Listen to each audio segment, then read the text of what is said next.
Hello, Allison. Why is there background noise? Oh. I went live because it's like after the time, so well, it's all right. Background noise? Yeah, I did get hear rid of it. Background noise. Okay. All right, All just right. give me a sec. I'll try to get rid of it. No, I don't hear it now. It's fine. It was just like your character's mouth was moving because of something. It was like a machine or something. Anyway. Hello, everybody, and welcome to Honey Badger Radio. My name is Brian. I'm with Allison, and this is the next episode of Maintaining Frame. How many times are we going to do this to you, old man? Or how many times are we going to teach you this lesson, old man?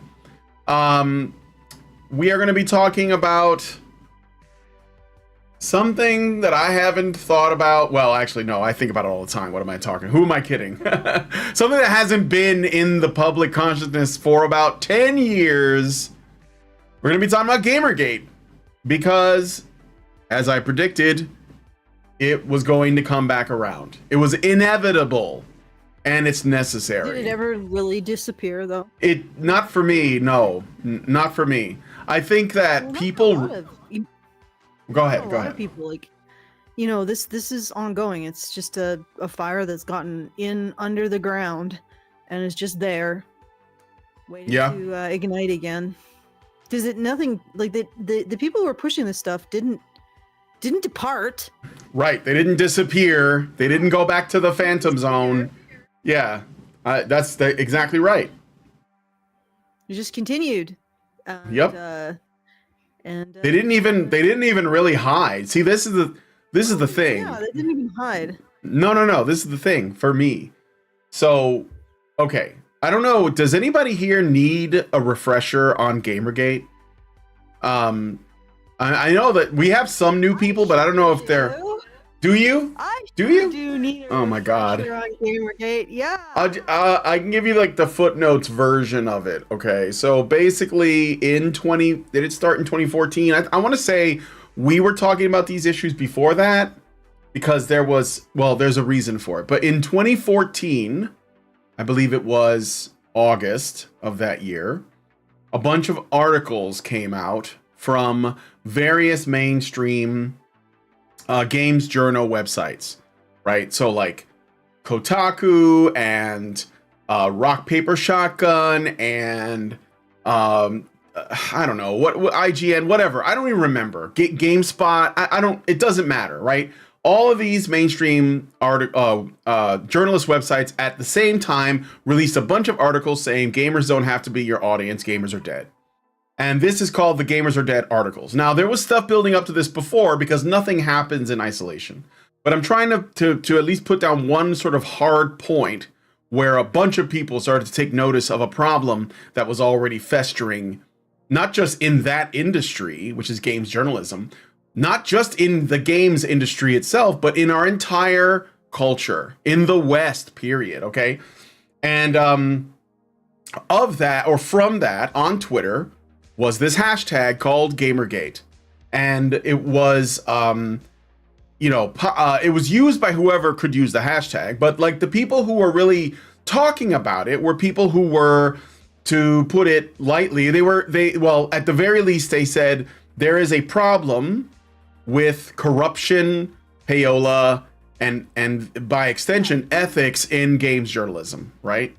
What were you gonna say? What the underlying factor was there was a scandal involving collusion between a game developer and a game media outlet who reported on their game. Just that's it. I'm not even. It was just one reviewer and one developer. Yeah. Yes. And there was an undisclosed relationship that would have influenced the reviewer's opinion. And this ignited the tinderbox of frustration with games media that gamers have had for a long time. All right. And the details of what the specific scandal are, irrelevant. Utterly irrelevant. The problem was this long-standing tradition of gaslighting gamers about gaming. And so it just ignited this fire. The hashtag started. I'm not clear on the exact sequence of events.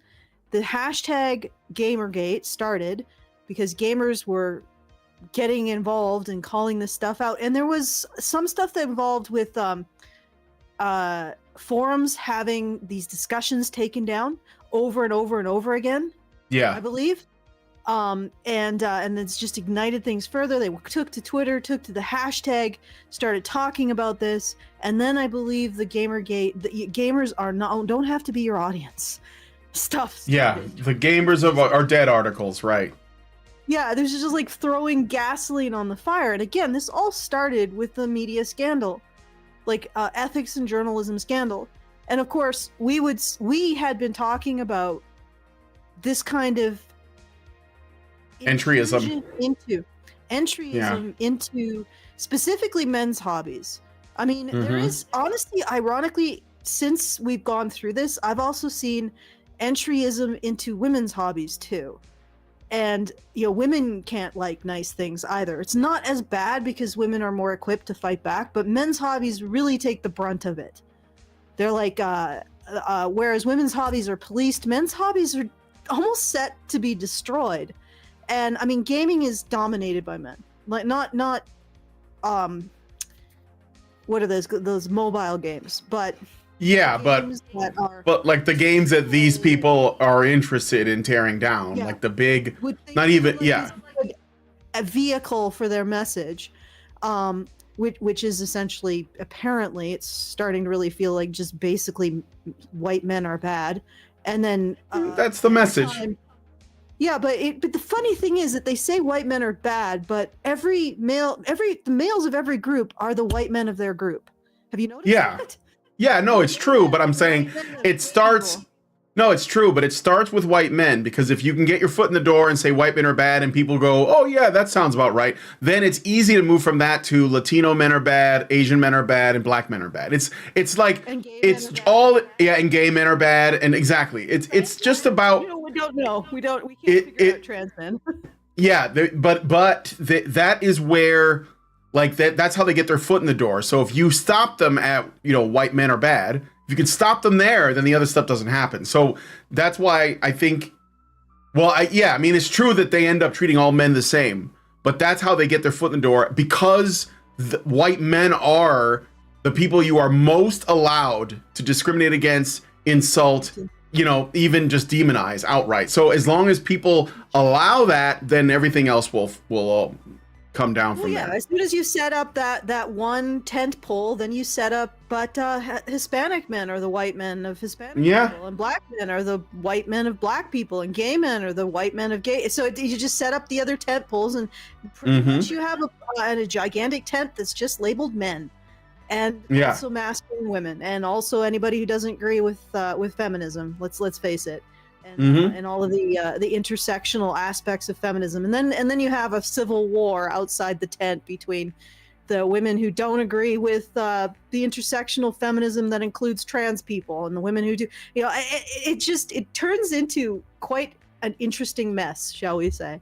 But it does really start with that, the entryism. We got to get into your hobby, and we got to police it for the dread influence of the white male men of harassment, so we have to make sure that the women are taken care of, are appropriately comfortable in your environment, and then they set up all of the overarching police, like the policing structure, that they set themselves, like, and when I say there is a specific group that this is applying to. It's feminists. They get into a space. They tell them, we have to control this space to make it comfortable for women. Nobody wants to make a space uncomfortable for women, so they cede the territory. And this is just another iteration. And GamerGate was just another iteration of this.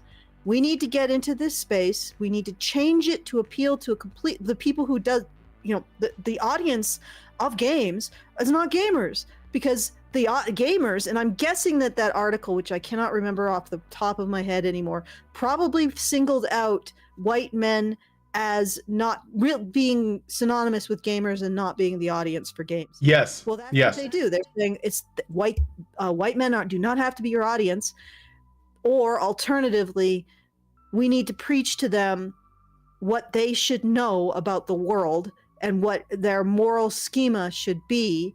And Mm-hmm. also, you put us in power and we'll make this space inclusive to all of the minorities, and women are being excluded from it. It's like, this is what they do. In order to Yeah. and you know what, maybe even calling them feminists isn't, it's cultural authoritarians. This is what they do. They use any narrative. I mean, if we had an obsession with drummers turning into green blobs, that would be the group of people that they advocate for. They'd be like, oh, we think of the drummers who are green blobs. You know, we need to take care of them. We need to protect them. They do it so they gain power over the space. And then they can control it and manipulate it to whatever ends that they want. And then it's also very lucrative to present groups of people as victims of these spaces, because people then give them money to protect those groups of people. So for example, in this instance, we're talking about basically a company that gets paid money for sensitivity in games, or to make sure that people are included in games. So they get money to control the culture for the victim groups that they supposedly advocate for. And that's, I think, really the ultimate goal, is to get that money, the consultancy money, the control and money. And that's, I mean, this is a story as old as time. Feminism didn't start with games. And feminism, like, I want a better word for it than that, because it really is cultural authoritarianism, but it seems like it's almost synonymous with feminism at this point, because feminism is the most effective method of employing this power, because we love women and we presume that they need our care on top of that. Presume that women are weak and incapable and need to be constantly taken care of and protected from the harsh gaming winds of the world. But you know, this is like, gaming is not the first thing. In fact, there are a lot of previous things, and we talked about that on several shows we did before GamerGate started, about how Entryism has targeted all kinds of male hobbies in the past. I think maybe the first instance might be in the 1600s with male coffee houses. And there's always this push to control and almost put like male interests, male bonding, male socialization and activities in opposition to the interests of women, and then say, well, the interests of women have to win out, so we got to control and moderate this stuff. You know, and another example would probably be prohibition, you know, and other stuff that's not coming to me at the top of my head, but those are two good examples. Yeah, men's clubs and, like, you know, boys clubs, like the Boy Scouts, like everything that boys find themselves or men find themselves, they get infiltrated by these people. And what these people do,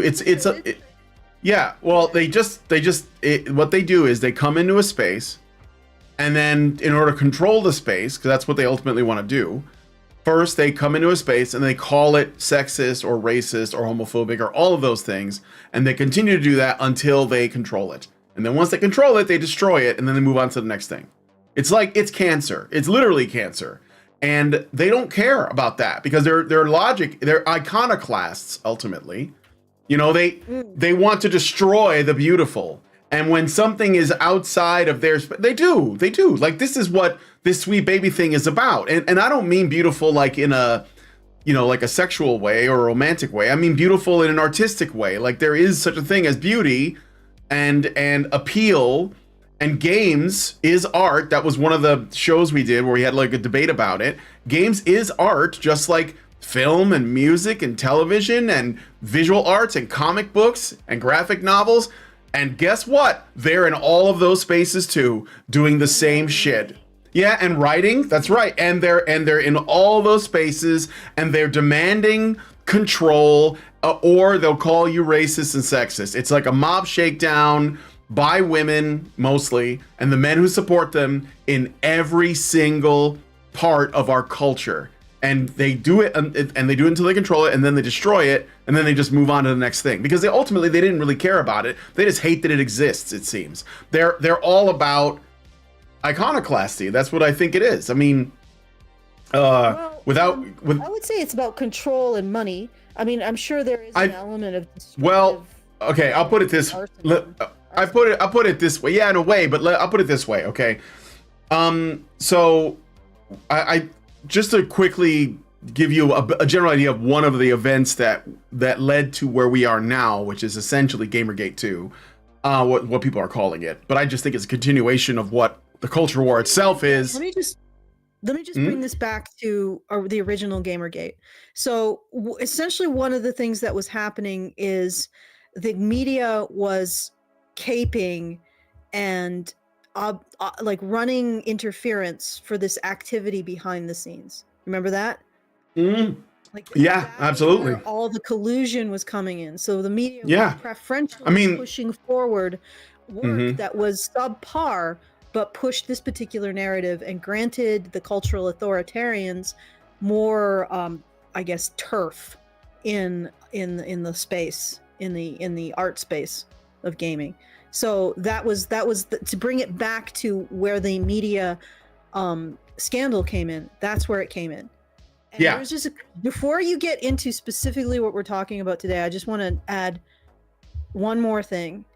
I think that this urge that women have to control the space and control the resource distribution of a space, or control a resource and control the distribution of resources. I mean, if you think about it, it makes some sense because, you know, you get men coming in with the mammoth and the women are like, okay, we're going to butcher it and divide it up to the various tribes members based on need, you know, so there's a sense to it. It's just that when it goes completely bonkers and there's absolutely no control on it, this is what happens. Okay, so go ahead, Brian. I just wanted to say no, it's okay. It's funny. It's funny that makes sense in context. Yeah, no. Well, I think it is an instinct that has a purpose, but I think it's being misused.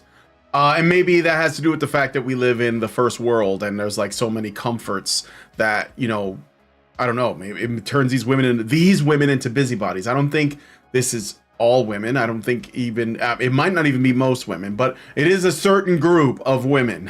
So, but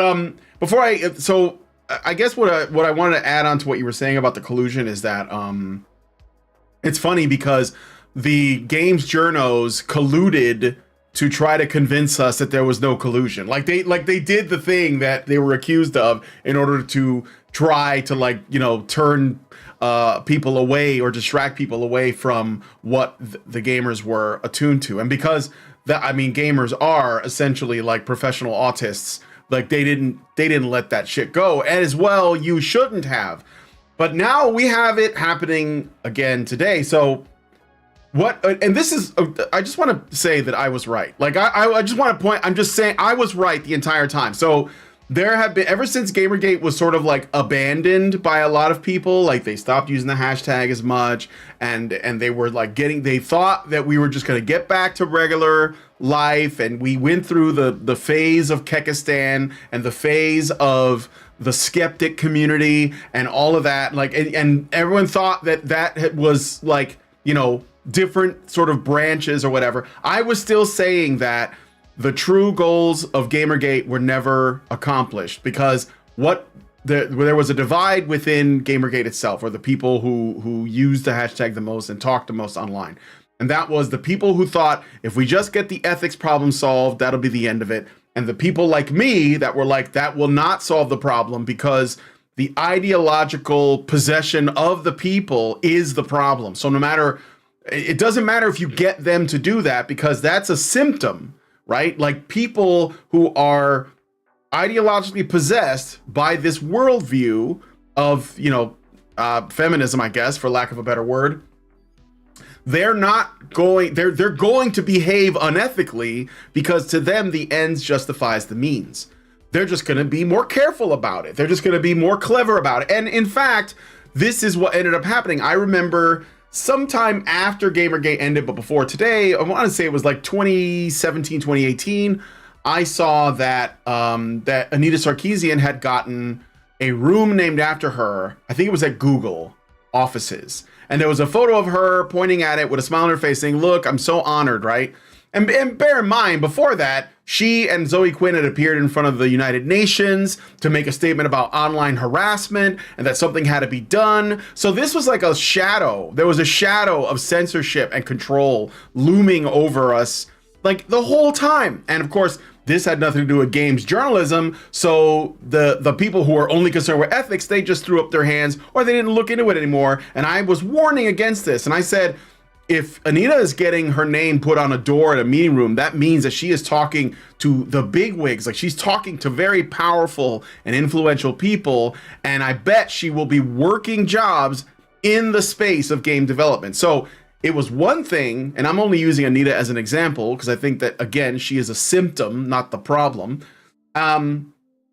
It's one thing if she's making videos on YouTube with ridiculous feminist critiques, like intersectional bell hook style feminist critiques of video games, that because she just wants to criticize them, like, and it is to get a sense of power and control over them. That's one thing. But when she's actually talking like she's got the ear of the directors of franchises that have been enjoyed by gamers for years and years, that's a completely different problem. Because the thing is, if she, and this is the way that a lot of these people operate, if they can't get you to change the way you view your games so that you will demand change, she will simply go to the next highest, like whatever, it's always top down. So she'll go to whoever the guy in charge of, you know, designing the games and deciding the direction, and then she will try to convince them because they believe, and it makes sense, if you can convince one really powerful person of your point of view, one person who has tremendous influence, then you don't have to convince millions of consumers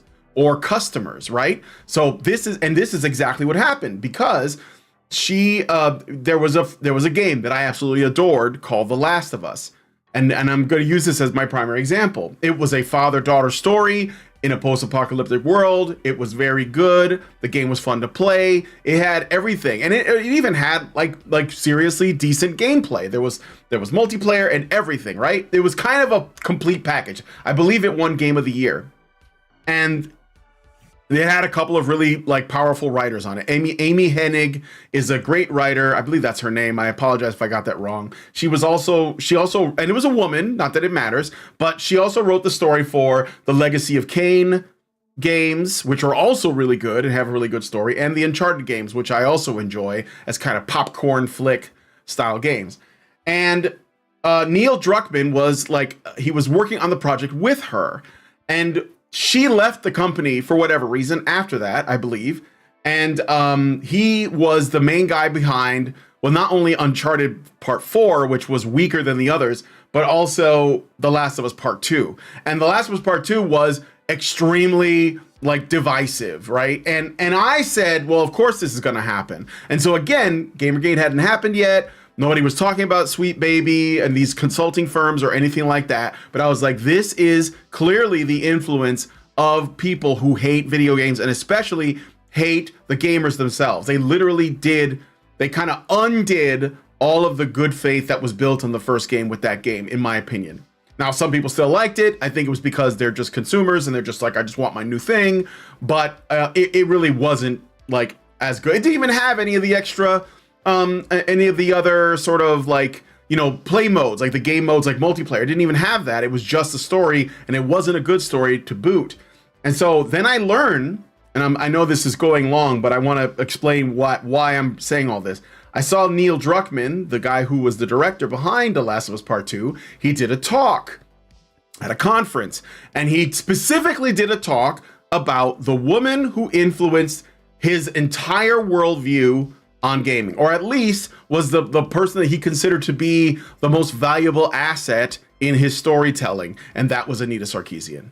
And he even used the fact that she claimed to have been harassed and given death threats and rape threats and all these other things. He used that as to further bolster his commitment to working with her. So the thing is that he. Yeah, it was. So they were establishing their war chest, their credentials to get in these positions of influence. Yes. Continue. Sorry. Yeah. So no, it's okay. Go ahead. No, well, if you're not ready to finish, You just keep going. Oh, I shouldn't use the F word. Sorry, guys. Otherwise, I should do the things, right? Yeah, okay, so I'm gonna pause it there. I'm just giving you a little bit of background that this thing we're about to get into is old. And I'm gonna explain how. And then we have this article, the Mary Sue. So the Gamers Are Dead articles are coming. They are coming, and I told you this is gonna happen, but do the things first, and then I have like a super chow, and then we'll get into it. Also, before we go too far, do you think you want to play some of the clips from way back when, 10 years ago, before GamerGate? Oh yeah, we were talking about here on Honey Badger Radio. For all of those who think that GamerGate made us or something, months before GamerGate started, we were talking about this process. Well, actually, yeah, I think no, it was like months before GamerGate started. But I even remember, I don't know how old it is, but Karen made a video on her channel, Girl Writes What, responding to Anita's videos. So like this is like, but when Anita was making videos is kind of when we started talking. I wasn't even with you guys at the time. I didn't join up until a little bit later. We saw her. We knew the writing was on the wall. We knew the modus operandi here, which is take over the space, turn it into a money-making and virtue signaling, like viruses take over a cell and turn the cell membrane into a factory to manufacture more viruses, take over the industry, turn it into a factory to manufacture more mind virus and give us money. And we knew this because we've seen this. Like this is something, like I said, it's happened with other pastimes that men have. And I think it's just that men's pastimes are more vulnerable than women's, because women can tell other women to fuck off. And what are they going to do? Yeah. But men really, really can't, honestly. And so we've seen this with men's pastimes in the past. And then the men's rights movement has experienced the same thing. We were the first thing in the chasm. Yep. Because we are the counter argument. I mean, I know people are like, well, can't you be friends with a feminist? All right, here's why. It's not possible. It's because men's issues are the counter argument to the central premise of feminism, that men oppress women. It's as simple as that. Because the counter argument that men oppress women is that the situation for men is worse than the situation for women. And what are men's issues but evidence of that? Okay, so we are their counter argument, which is why we're the first one in the hole while they were constructing their war chest. Because they had to get rid of us. Because otherwise, they wouldn't have their weapon to take over communities. And they also did it with the women's shelters.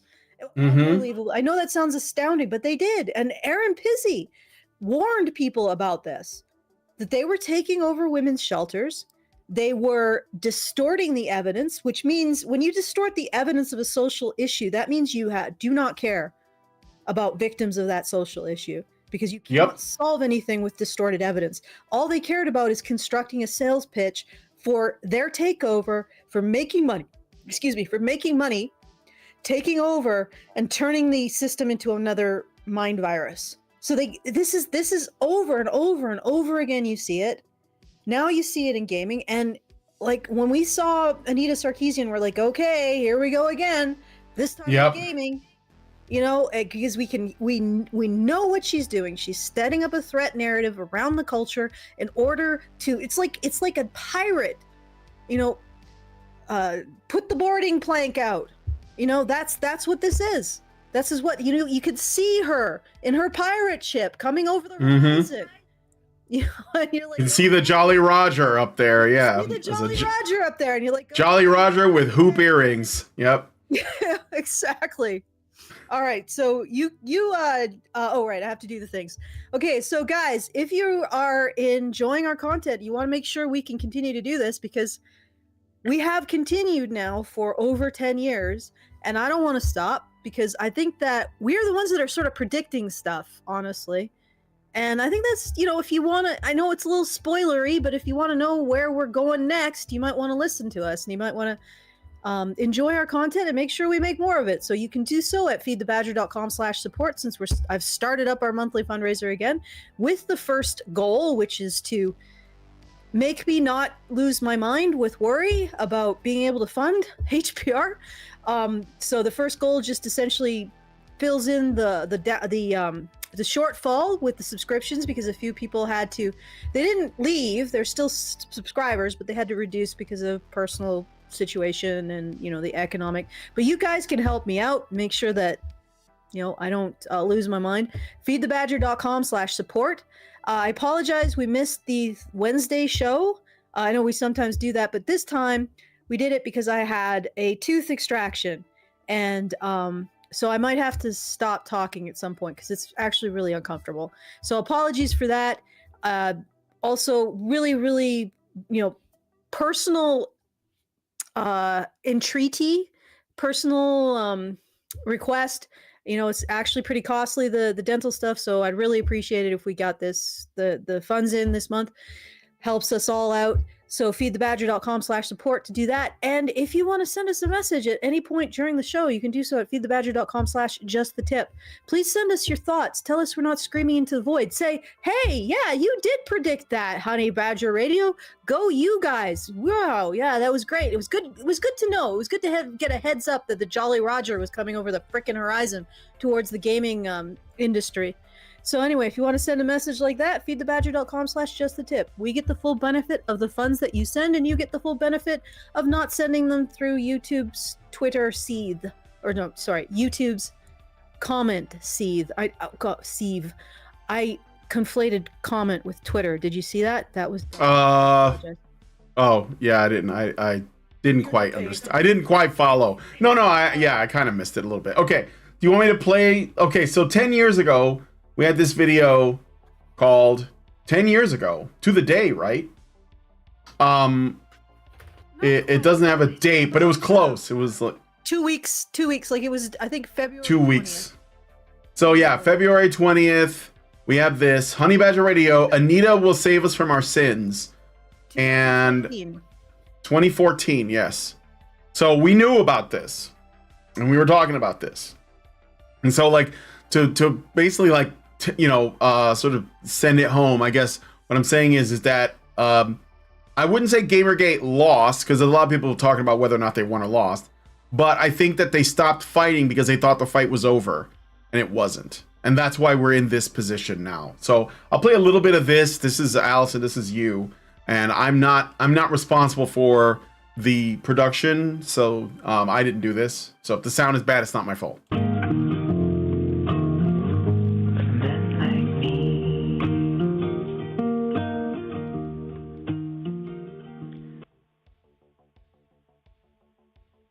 I don't think we have to pause anything. Once again, today's topic for this part of the show is going to be Anita can save us from our sins.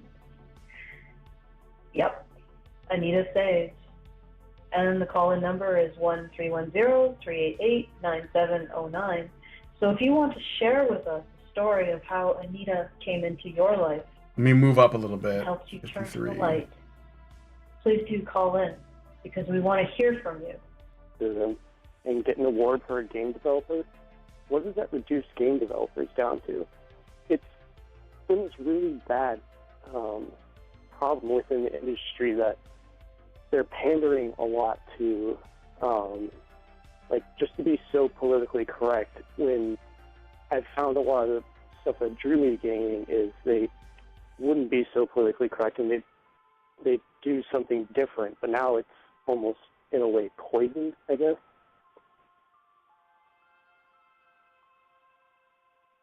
A lot of dead air. Who's running this clown operation? I'm joking. Oh, looks like we may have lost our host. No, you didn't lose me. I was just hiding. I was in hiding. Oh, that's not good. You were distracted, weren't you? From the Anita radiation, or the brain syphilis, or something. But sorry, could you repeat your last sentence? Because I'm having trouble. You're quite muffled, Cassidal. Oh, I talk very quietly. Sorry. That's okay. Just get a little closer to the mic and talk a little louder. Well, I can't do Ugh. that unless I start eating my phone. But anyways,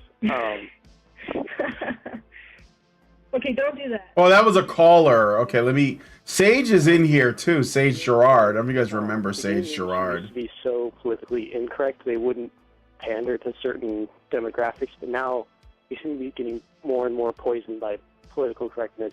And while sometimes it can be good, it can be good in the same way a cheesecake is good. You know, it's good to indulge in a cheesecake once in a while, but Christ, if you eat it all the time, it's just not good for you. Mm-hmm. Is political correctness ever good for you? I mean, theoretically, is there a situation in which it's good? Can you think of one? Well, if you're going to burn it off later with more political incorrectness, so exercise in a way. Oh, I see. So it's sort of like resistance training. You do a little bit of political correctness so you can be more politically incorrect later. Okay, fair Jesus enough. Christ, what the fuck? To be honest, I think political correctness is just a desire to do Was that emotional bullying through Was that what? expectations of Was that- greater morality. What?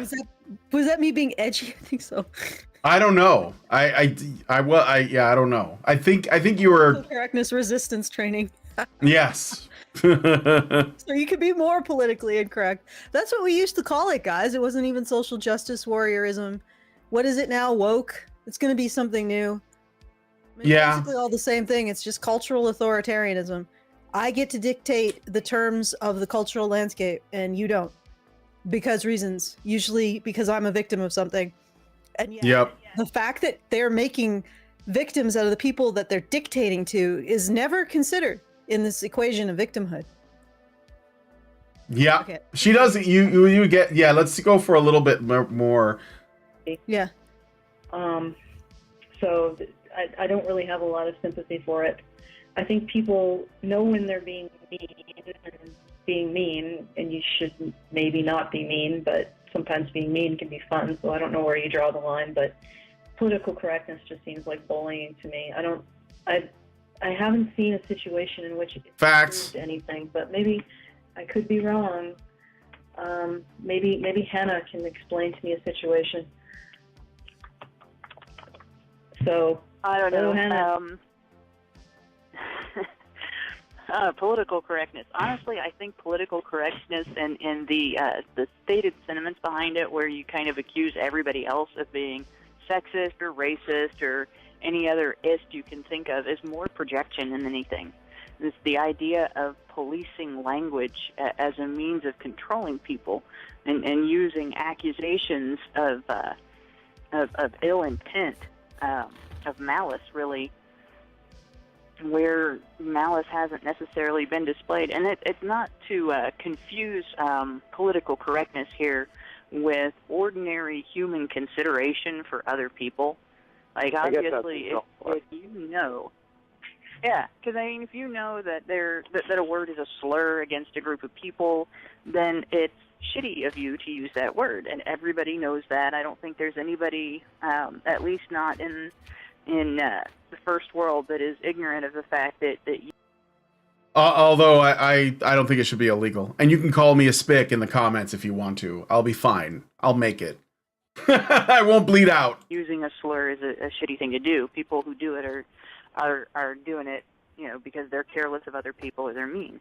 But the idea that you can't talk at all without offending people is really fake. It's not so much an act of consideration, such as refraining from using terms that are known slurs would be an act of consideration, as more of an act of control.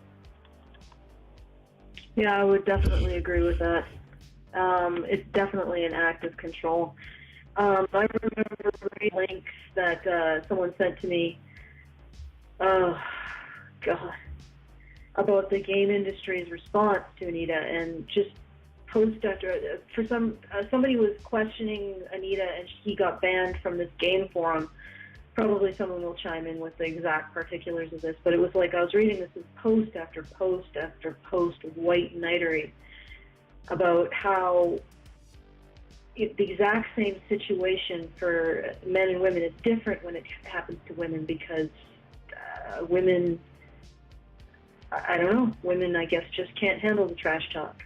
They just can't handle dealing with this kind of a situation where people are not being polite with each other. Because why? Why can't women handle that? Like, why? I just want to pause and read some super chats really quick because they're going through my chat.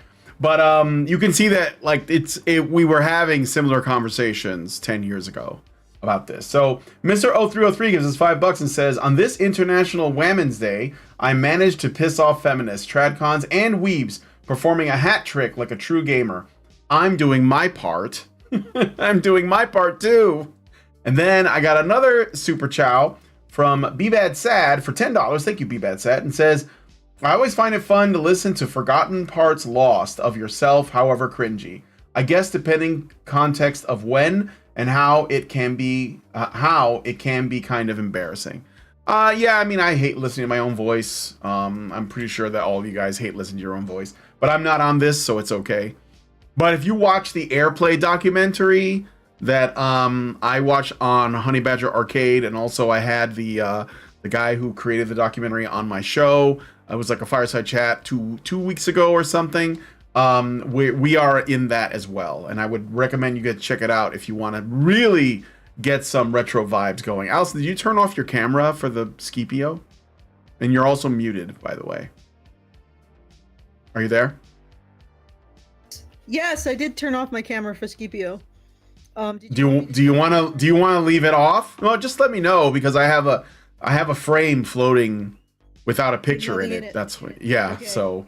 Briefly, I actually was on the video as well, but I don't know if anybody wants. I'm pretty sure Scipio is the bigger draw. No, well, the reason why I brought it up is we did identify Anita and Anita's tactics before this all blew up.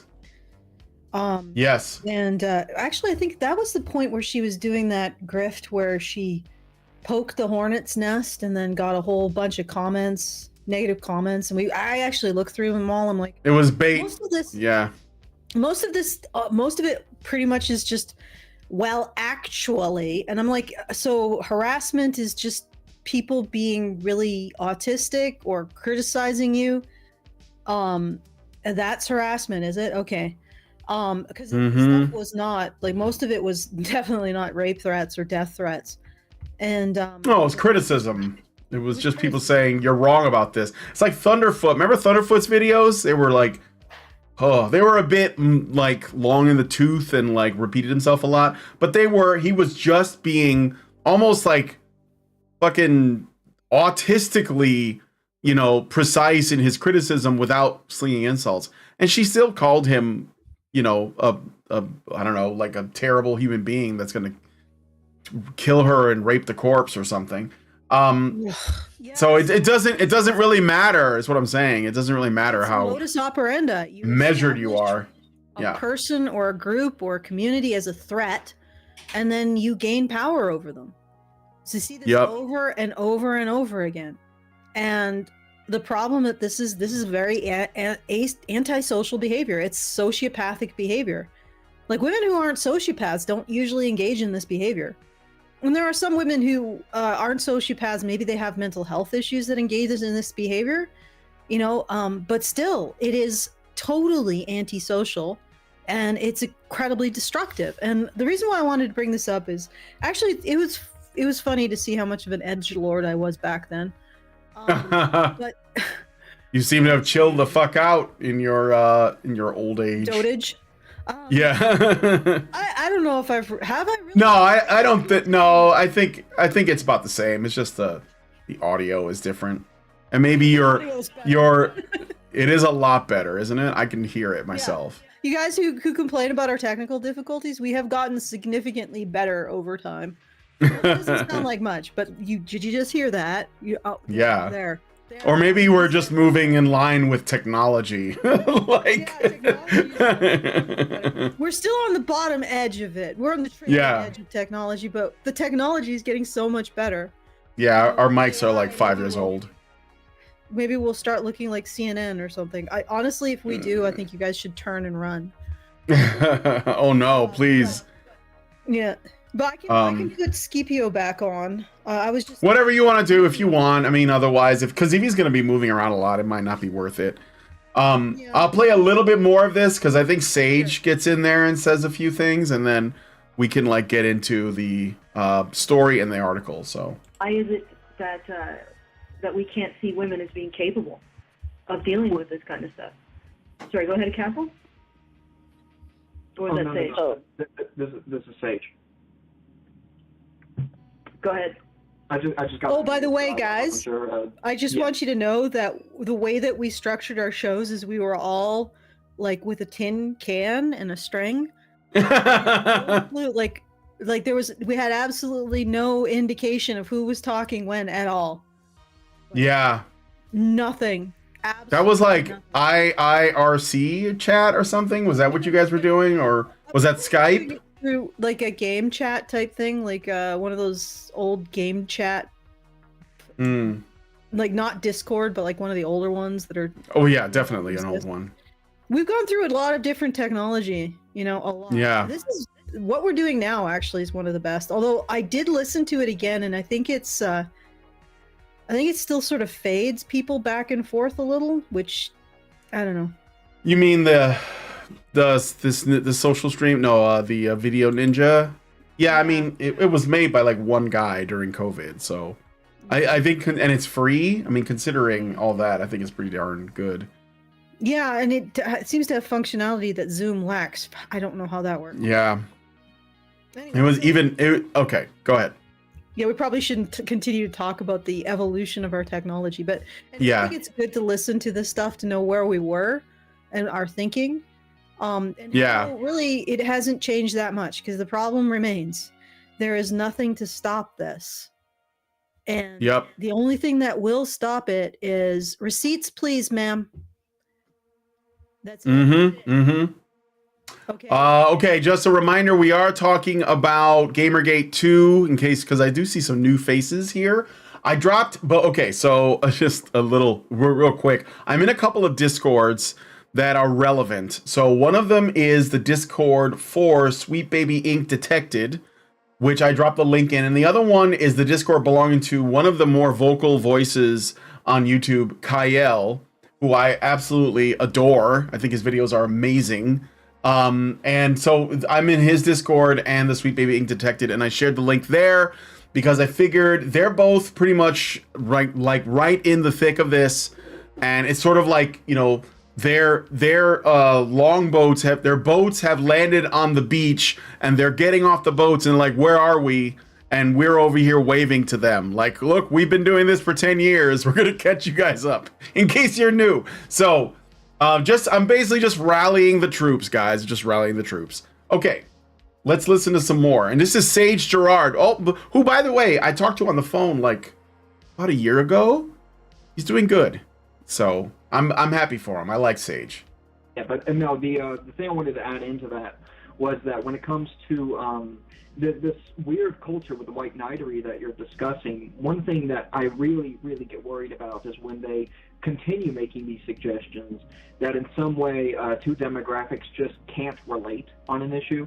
And when they take this notion that two demographics can't relate whatsoever, they use this as an excuse to continue shutting down opinions and making sure that in order for you to actually have some sort of qualification in any discussion or even to deliver criticism of any kind, you have to have experience in some scope that somebody else, you know, stipulates.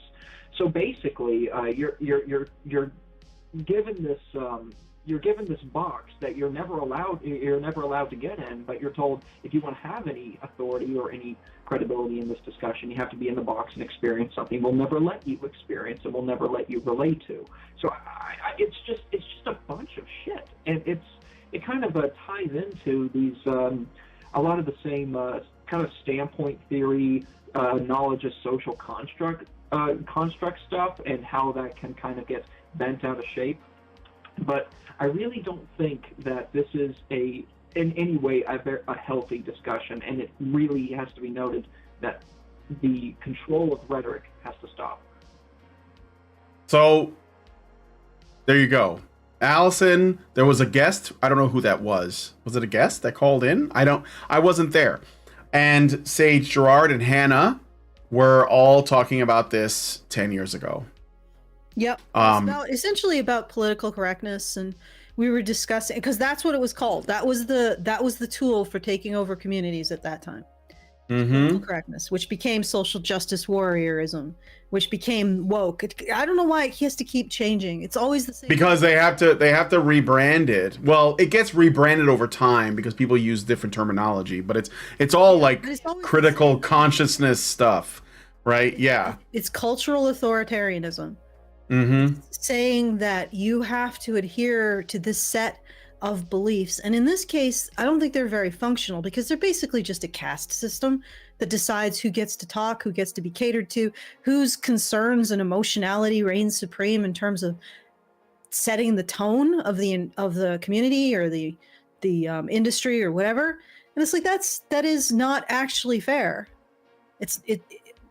I mean, in my opinion, Christian ethical values are superior to that, for the simple reason is they refocus it on the individual's actions, not things that the individual can't change, like what they were born as.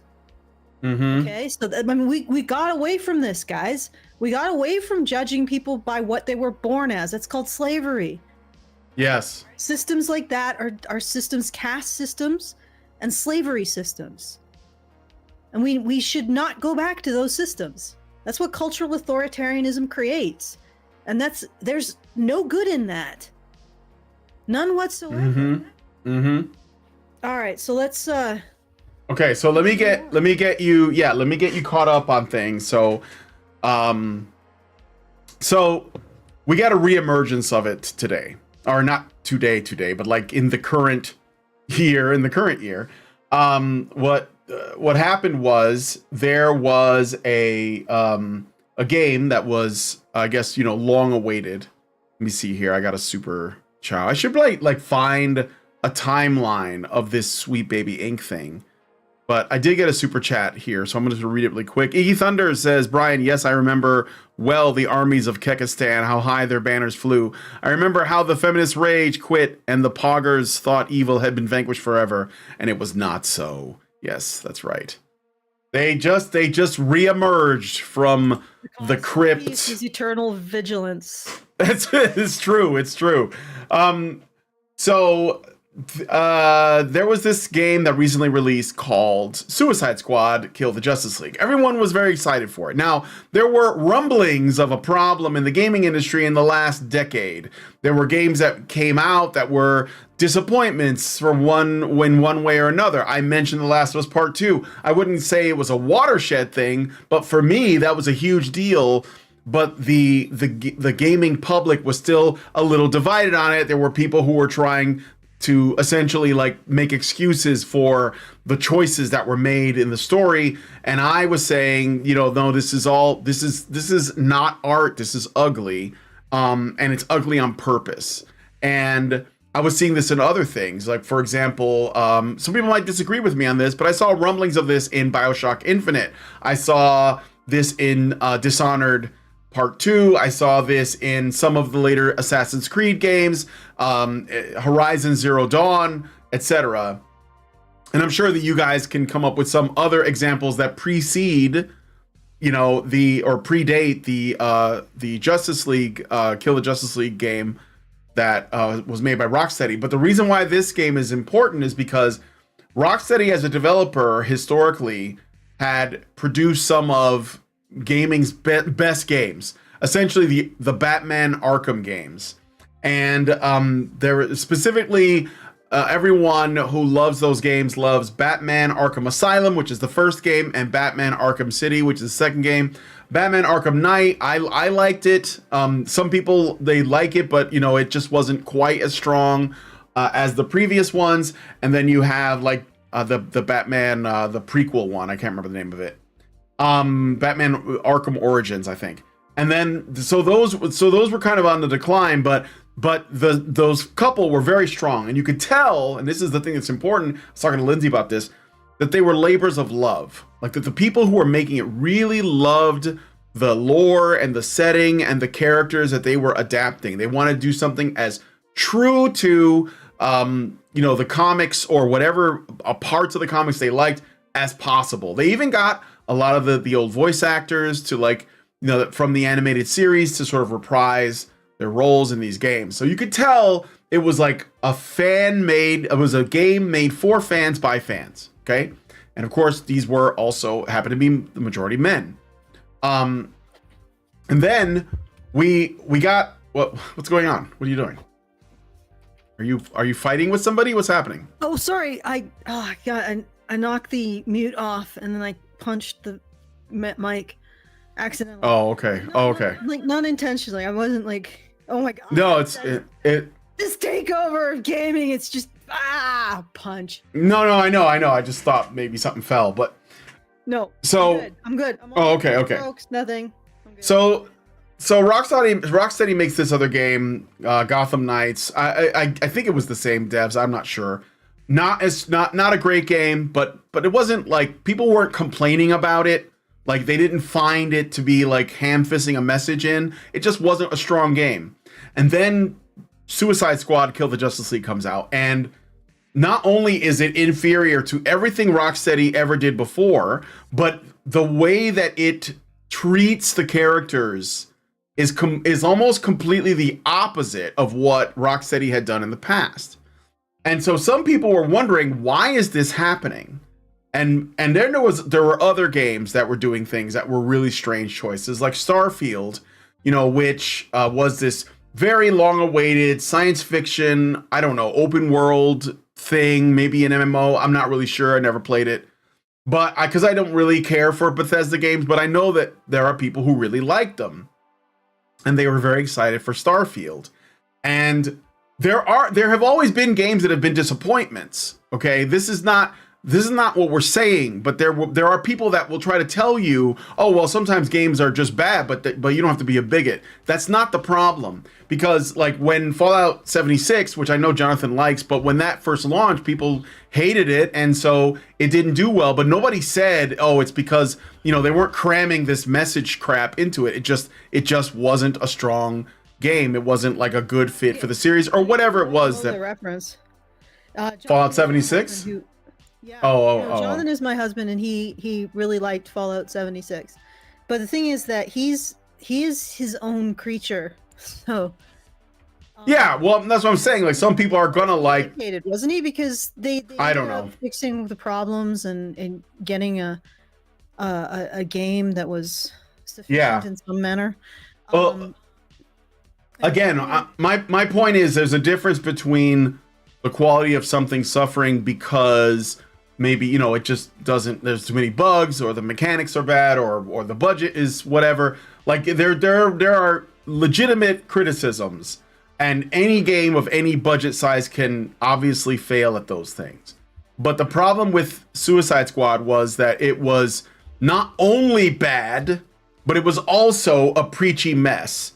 And you know, it was also like, it didn't even pretend to like what it was doing. It was like these people were being punished by writing this story for a game that they hated, and they did it in the most bitter and spiteful way possible.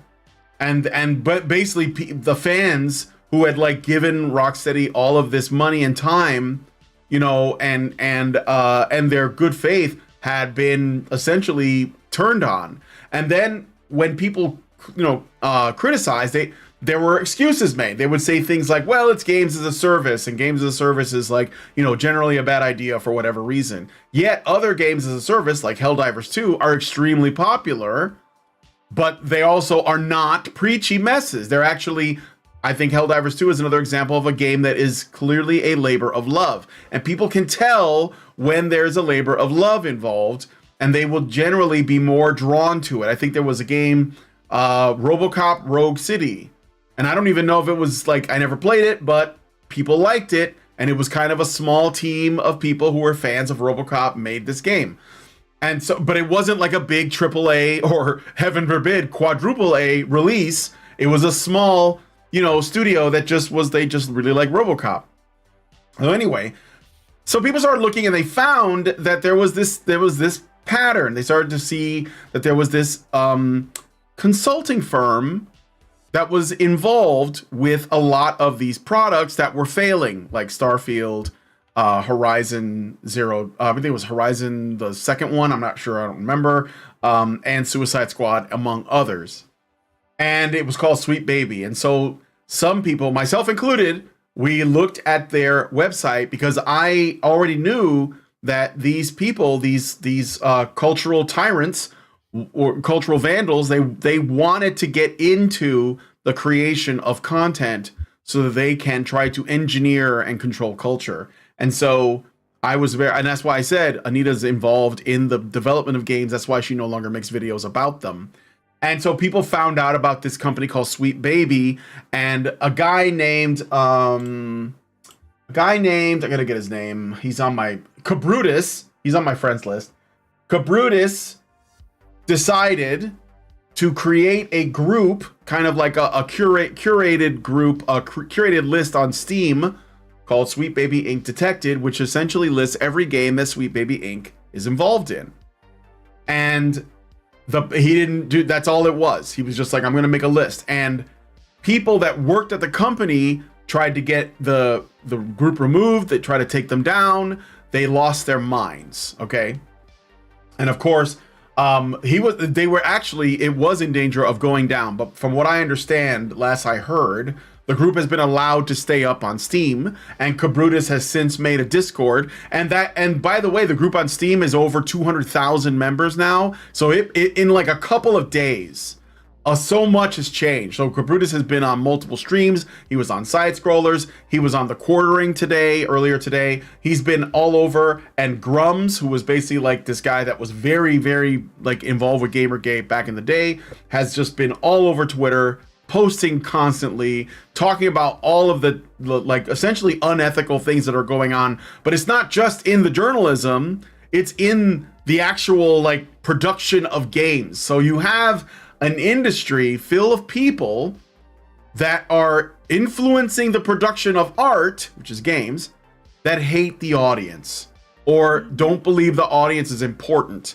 And this is where, in short, this is kind of where we are right now. And now we're starting to get to the current day. Yes. And now we're getting to the point where the inevitable gamers are not your audience articles are going to come out. And I have this. So there was a couple. The first one out the door was Kotaku. And a woman whose name I can't remember, but it doesn't matter. She was in the Discord yesterday or the day before, and she was sort of hanging around, lurking in the Discord, talking to people, and she wanted to like, she went in there under the guise of, hey, so what are you guys doing here? You know, kind of like when we did the ICMI, and there were these journalists from GQ magazine that came, and they were like, we just want to do some interviews. And then there was the other time we were in the and then there was the other time where we were in the UK, and that woman from Democracy Now! Or whatever it was called wanted to do you remember that? She never released her interview with me. She never released it. Probably because she couldn't use it. Well, yeah, it was because I was talking and I got her to agree with some stuff. So she's like, no, I'm never going to release this. Or well, she didn't say that, but she never did. And when I asked her, I said, no, don't release it. I'm like, okay. Yeah. I thought it was a cool conversation. You mean, essentially you captured a conversation between two people who were discussing a complex issue, and it was just too reasonable to release. Of course. Yeah. You know, okay. Keep going. Well, so anyway, so she was in the Discord, and Cabrutus was saying to everyone, hey, you know, there's somebody from Kotaku here. If they tell you who they, well, supposedly, he said, I heard there's someone here. Can you please let me know, you know, if you learn who it is, send me a DM so that I can like, maybe I can talk to them, because he's still kind of doing this in good faith. Like, oh, they want to know what we're about, and I'll share the info. Like, not really thinking, you know, what's going to happen. Oh, of course. Goodness. I know. It's okay. Yeah, I know. But she never ended up talking to him anyways. So what she did was she basically just like hung out in there, talked to a couple people, went back to her website, went to Kotaku and wrote an article, an opinion piece about it that was just all crap. It was all lies. and it was all presumptions, and she was saying, you know, they're not actually, well, actually the Mary Sue is going to basically give us the same story. We could just look at the Mary Sue article. So on the screen here is a Mary Sue article. There was also one by PC Gamer, which also came out. Give hits to, you know. Yeah, I don't know which one. I mean, I think the Mary Sue, we have a little history with them, so we could just do the Mary Sue. So yeah, we got. We do have a history with the Mary Sue, and it is GamerGate related because that's what got us in trouble. Well, I mean, that's part of it. That's part of it. So, you know, there is that. Okay, let me just, I'll get into it, but let me just make sure I don't miss any super chows or anything. You said you have the fundraiser open again? Yes, I do, and I do have some thank yous. Like, just to get into good. I'll get into that in a bit later, because I have to actually look at my computer to do that, which means you can't see the logo of my doggo. Oh, okay. Yeah, so I'll wait for a little bit. Maybe I don't know how long are we gonna go? Well, I mean, whenever you want to stop. I mean, I got to pick Lindsay up later, so we don't want to go super long. Yeah, okay, I'll say fair enough. All right, but you know, let's say in about 15 minutes, I will turn it off, the doggo cam off, and I will do our thank yous. I do have one, I know that. I don't know why, but Scipio is super, you know, like, it just occurred to me because blurry. I don't metaphor know about how Anita Sarkeesian is like a pirate coming across, you know, with the Jolly Roger up. Yeah. And you know, we're like, I don't know, people who are trying to stop the pirates. You know, like we are the ones who are trying to warn people those are pirates. And, yeah. And we're the ones who actually have the equipment to oppose the pirates, except for whatever reason people would prefer to be boarded by pirates than talk to us. Well, they'll be like, oh, but they're probably well-meaning pirates, right? Yeah. Yeah, but the women, I'm like, no, they're using that. They're using that to get. That's how they get on board. They're like the sirens, you know, like, oh, but the singing is so pretty. I just thought, like, because that's sort of like, there is only one weapon that you can use against this narrative, which is the truth that gives it context. This narrative that women are being destroyed by communities. Well, you know, where did this start? It started with women are being oppressed by society. Okay. Yep. Well, and then they just filter down to the smaller and smaller groups in society that they want to take over. And the way that you oppose that is you have to get right into the central conjecture and say, no, that's not correct. And I'll say it right here. Women are not oppressed by men. Full stop. They are not oppressed. They are not. And I got the receipts for that. But the main thing is that for anybody who believes that, how do you falsify it? Like, if it is a belief that describes reality, that means it's in the realm of science. That means, how do you falsify it? A conjecture, causal conjecture in science has to be falsifiable to be considered scientific. And you can't just say, well, there are some things in science you can't falsify. Yeah, when we're talking about things that are so abstract, yeah, maybe that's the case. But they still have utility. You can't just randomly invent causal relationships that are unfalsifiable and then say, oh, but this is okay because these, you know, we don't know if all metals have a melting point or something like that. No, we can't falsify evolution or something. Well, no, some things are incredibly difficult to falsify in science. That doesn't mean we stop trying. Okay, because you haven't even started with men oppress women. You haven't even started. Like, Okay, so I just want to point it out. That is the weapon that they use. And until we get a critical mass of people who no-sail that weapon, we will always be vulnerable to these pirates. Always. Okay, that's just my little rant. And take it away, Brian. Didn't you want to do some thank yous? No, I'll do that in a bit. Okay. Let's get in the article. Okay, this is from the Mary Sue. It is entitled "Sweet Baby Inc. is under attack due to conservative conspiracy theories." Because this is how this immediately let's poison the well, right? Like, what does that even mean? Conservative conspiracy theories. But let's get into it. Sweet Baby Inc. has come under attack as a Steam group with thousands of members has called for boycotts of games the company has worked on. The company has not done anything wrong, though, and is merely a victim of conservative conspiracy theories and manufactured controversy. Okay, can we unpack this a little bit? What we did was we were absolutely right to do it.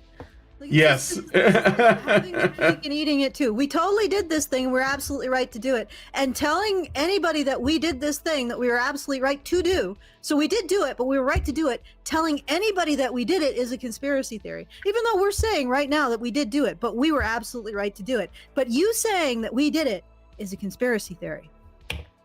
Yes. Of course,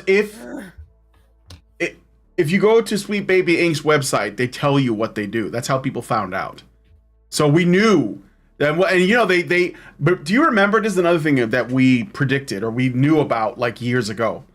We did a story on the news show about sensitivity readers very long, like a couple of years back. Okay. And I said, or at least whoever was talking about at the time, but I know I was among them, that this was going to be used to change literature. To essentially unravel literature itself. And not only have they done that, so like if you're a new writer, like Allison is a writer, if you're a new writer and you want a book released and you're getting ready to put something out and you are going through a publishing company and that publishing company uses sensitivity readers, then your book is fucked. That's just like whatever your vision was, whatever, unless it like falls in line with their extremely narrow and ever shrinking set of goalposts, you're not going to be able to release your book in the form that you wanted, if at all.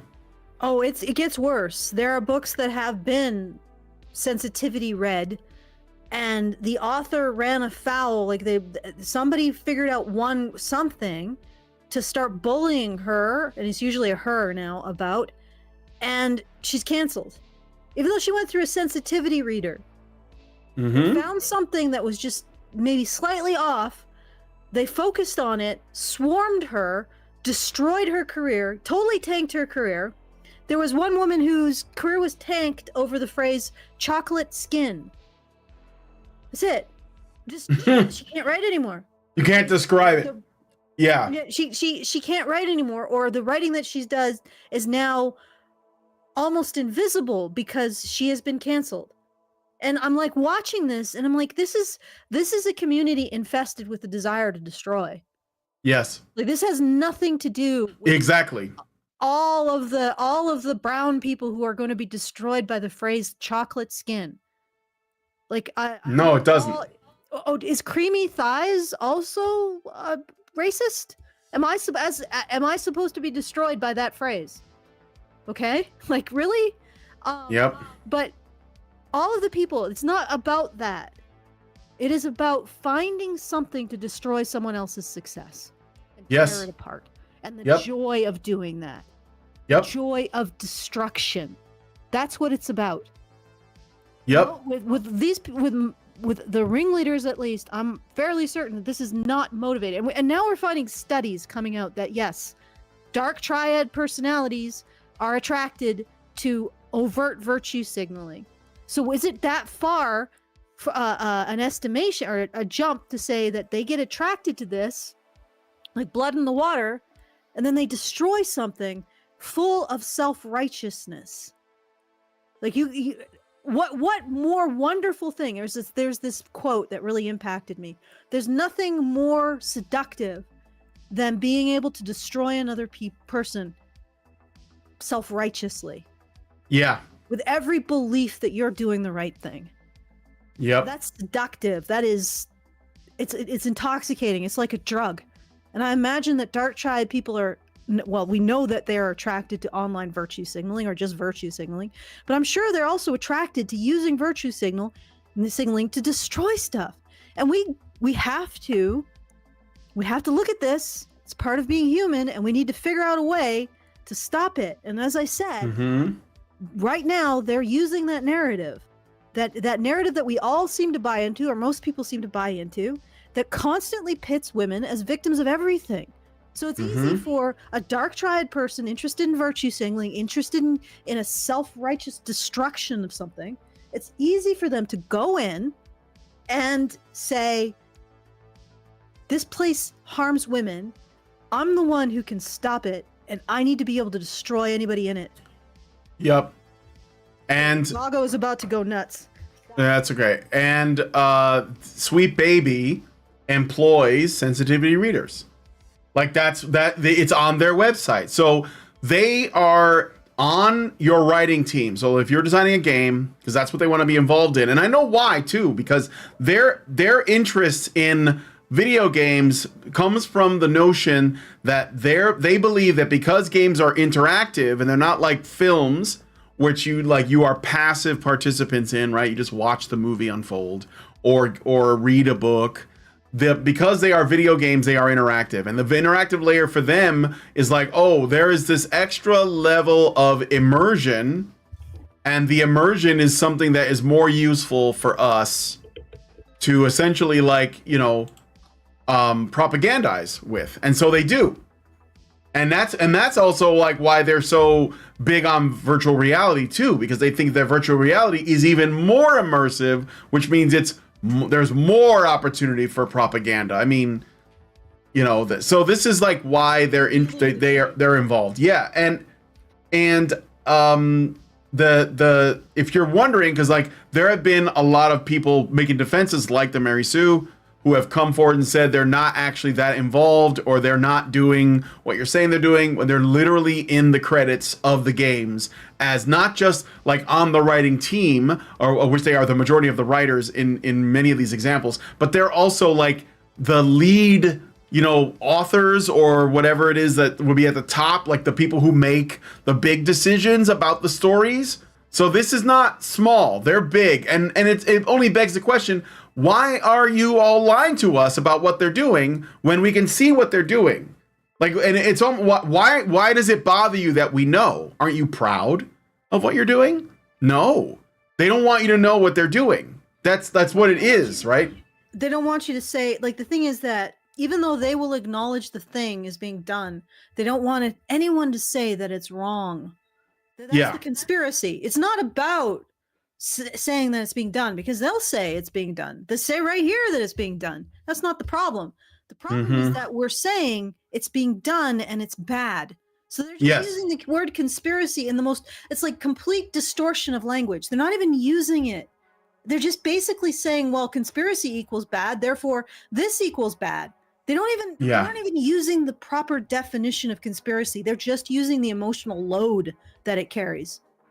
Yeah, they're basically starting from the assumption, like, you're not supposed to care. It's not that big a deal, right? But if you do, then that's a problem. Bad. Yeah, you're definitely not supposed to consider it bad. Right. Okay, so I did want to do the thank yous. My doggo. Okay, so oh, by the way, guys, give my doggo a little cheer in the chat. He's not on the camera right now. But go ahead. I know. The reason why I want to do that is because he was a really good boy. The perolator guy came, and he did not lose his shit. Oh, okay. Yeah, he was actually pretty. He kept it together. He was just like, oh, there's a dude coming, and he's knocking at the door. Okay, and that's great, because that is great. Him not to lose his shit when the perolator guy comes. So little hand for Scipio. He's reached a milestone. Give him pats in the chat. Give him pats, and fill the screen with pat emojis. We've sort of slowed down on the super chat, so go to feedthebadger.com/justthetip and send us your very good thoughts, so that we can respond to it. That we know that we're thinking things and you're thinking things, and we're all thinking. We're having a big funk. So feedthebadger.com/justthetip to do that. And I want to thank Richard Bier for putting the first $100 into the fundraiser for the month. So thank you, Richard Bier. I hope more people join him. Hint, hint. Twist, twist. Is that a hint? Yeah, it's a little hint. Yeah, please join him. Take a weight off of my worried mind at feedthebadger.com/support. So get those super chows in as well. All right, so send us a message, feedthebadger.com/justthetip, and send us some support at feedthebadger.com/support. And do it now. All right, and also do it for Skippy. Yeah, I got some people are doing that. Yeah. Okay. So another thing I want to say about this. Cheers. How about this? Send some cheers to Skippy through the super chow at feedthebadger.com/just. You can do that too, and I think you can put emojis in there as well. Yeah. If he comes back, I'll give him some liver treats if you guys put some money in the hat for us. All right. All right. So okay, a couple things about this paragraph. Sweet Baby Inc. has come under attack as a Steam group with thousands of members has called for boycotts of games the company has worked on. So how is people deciding what to do with their money an attack on Sweet Baby Inc.? I mean, it isn't, obviously, but these people don't believe in private property. Like, they don't believe that you own your money and that you can make an educated decision about whether or not you want to give money to people who hate you. And they don't like that. It's like Hannah Cox's concern over the compliment economy and that men, be discerning how they deliver their compliments. It's like, well, you don't really, men aren't obligated to give you compliments. So why do you think you have an opinion on what a man's decision, like where and when a man decides to give you compliments? Okay, this is the mentality. This is the difference in mentality. Women believe that they are owed things in general. I'm not saying all women. Think they are owed things because they need. And this is actually just a neutral statement because the parent that's primarily tasked with taking care of the very vulnerable human larva, sort of has to be a little bit unpleasable, perhaps, and see things in terms of needs.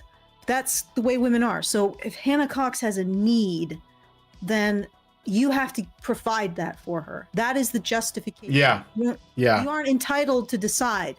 And men are like, but what if I don't think she's earned it? Because men think in terms of merit.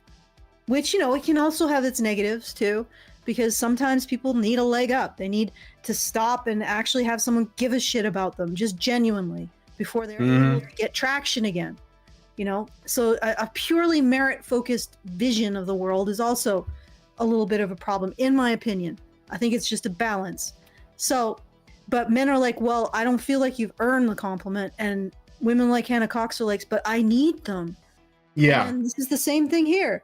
I don't think these games have earned my money. And they're saying, but we need your money in order to tell us how awful you are. So give it. Exactly. Yes. Like freaking pirates, because that's who they are. Yep. And on top of that, okay, so there's nothing wrong with calling for a boycott, but I don't think that's what people are doing. And even if they were, it doesn't matter. Like, I could tell you guys right now, boycott Pizza Hut. It's your choice as to whether or not you're going to do it. If you listen to me just because I said it, that says more about you than me, really. But it doesn't matter. Like, they're treating a call for boycotts, even though that's not happening, because I'm in the Steam group and I'm in the Discord, and no one is saying you have to boycott. In fact, everyone is in there by choice because they are also feeling the same way that I am feeling, which is there's something really suspicious going on behind closed doors. And it does, the rabbit hole does get pretty deep. You guys might have heard of a little company called BlackRock, which is probably like the largest company in the world that invests billions of dollars into various initiatives, and they have stock all over the place, and they are a big reason why Sweet Baby Inc. gets paid, right? They get that ESG money. That's where the money comes. It's not from the sales. It's not from us, the people, the consumers. Like, I mean, Sony is offering refunds for Suicide Squad because of how bad it is, and the fact that without an active community, like a game like that dies. Like a game that is online as like a part of what it is cannot like remain relevant if there is no one online. Like if there's no community, there's no game. You know, it's like any MMO, right? Like Allison, you're playing Final Fantasy 14 right now, and it's probably huge because lots of people are playing it. But in like 10 years, maybe nobody will be on there anymore. And that means that the servers will just get shut down, and now the game is effectively dead because there's no single player or anything, right? So Suicide Squad's community dropped. Like it was like very, very let's say highly anticipated, and now I think there's like, I don't know, last time I saw it was like 2,000 people are playing it, which is like, that's dead. That's a dead game. And so and it's not even the fault of Sweet Baby Detected, it's the fault of the game.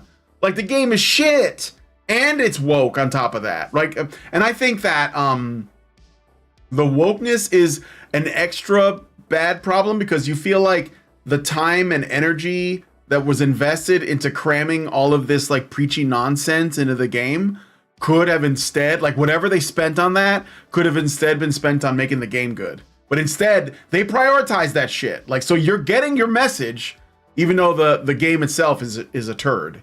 So, you know, that's another reason why people are not happy. And of course, they are the consumers.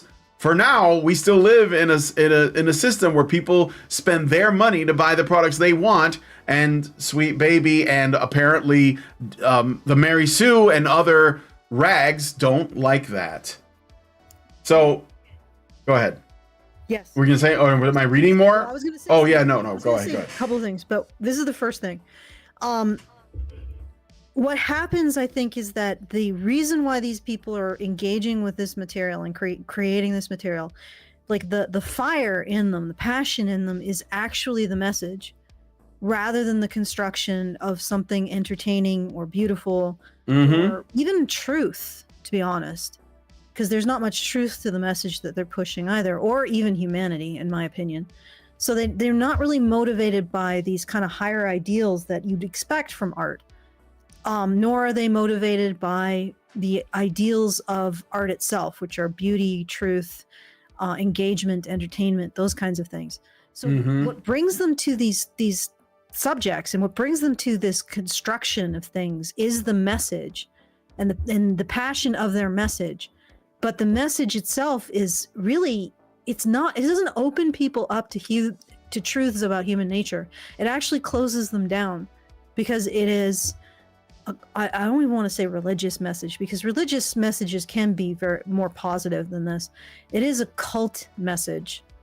It is a tribalist, like the most hateful forms of tribalism kind of message, a caste message, a message in which people don't understand each other, can't understand each other, and need to be put into groups and turned into a hierarchy of merit. And it's like based on biological factors. So not even based on what you earn through your actions, but just based on what you were born. You have to be placed in a hierarchy of merit that is incontrovertible. And that's not really a human truth. That is the death of human truth. That's the death of human connection. It's the death of understanding yourself. So that isn't even an artistic message. You know, like you could draw something with the crudest stuff, but if it has a heartfelt message, it opens up your mind to understanding what it is to be human. It is beautiful in that sense. That's not what they're constructing. That's not what brings them to this artistic endeavor. What brings them to it is to be able to push their message, and the message itself closes people down, closes them off, puts them into a position where they can't, their actions don't matter, their thoughts don't matter. They occupy a caste system based on their birth, right? And that, like I said, that closes people down. So that's why the stuff is awful. Like it's soulless and empty, because it is soulless and empty. Even when it's visually beautiful, it's still soulless and empty. And it's the ultimate kind of, I don't know, like not even, it's like the ultimate kind of late Bronze Age temple art, if that makes sense. Like everything is about establishing the hierarchy, establishing who rules over you, establishing where and when you're supposed to talk, establishing your personal worth, and on the bottom is everybody who's a slave, who's entirely defined by their labor for others, and it's grotesque. Yeah, it is. Okay, it is the message of the ziggurat.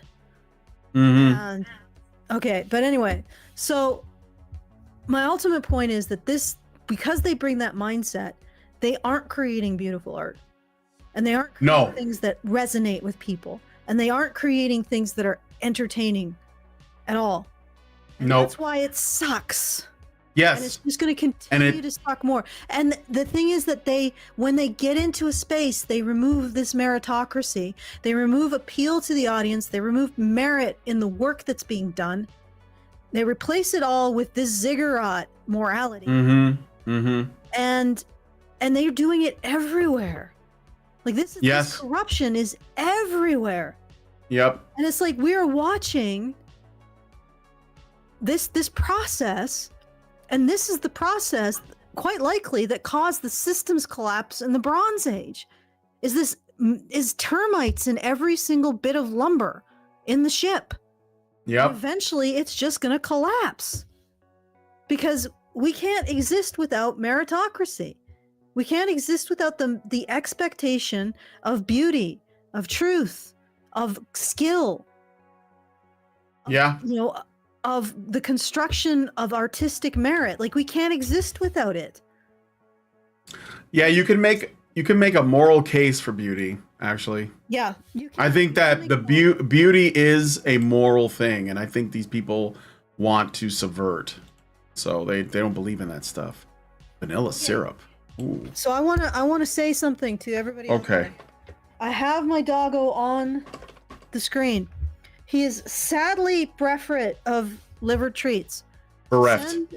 Bereft. Thank you. No, thank you. I appreciate it. That's all right. I want to be corrected. I want Bereft. to acquire merit when it comes to pronouncing things. All right, so bereft? No. Bereft. He is bereft of liver treats. So I want you guys to go over to feedthebadger.com/justthetip and give me a super chow, and I will give him a liver treat. I'll give him one liver treat at a time per super chow because I don't want him to overdose on liver. But go do that. Go do it now. Feedthebadger.com/justthetip. All right. Let's read some more. So those not well versed in the video game industry likely have never heard of Sweet Baby before, even though it has worked on games like Spider-Man 2, which was terrible, God of War Ragnarok, which, oh, by the way, I just want to mention really quick, another prediction I made, I warned David Jaffe, who was the creator of God of War. We had him on our show a couple of times, and I warned him about this woke shit back then. I mean, I didn't call it woke shit back then, but I warned him, and eventually it came for his game franchise, and now they came for him. They did, but they also came for his franchise, and now this God of War Ragnarok is his legacy, and even he was upset about it when it first came, because there was something they did in God of War Ragnarok. There's a scene in the game that kind of shits on the games that he was directly involved in, like the whole thing that he built, and he was not happy about it. He complained and vented on his stream, and of course because he's playing it safe with these people who hate what he does, and they kind of hate him deep down, he ended up coming out later and basically coping like, oh, well, I guess I understand where they're coming from. I mean, times change, I'm not a bigot, and I was like, dude, they did this to you and you're still making excuses. You don't have to do that. You don't have to do that. You can just not support it. Be like, you know what? That's not my game. That's it. Like, I'm not thrilled with what they did.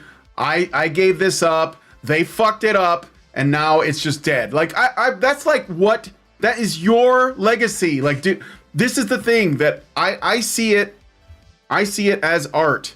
Like, if I make something, and it's mine, and I worked on it, and people like it, and then someone else takes it, and they, like, rot it from the inside out, I'm going to be pissed.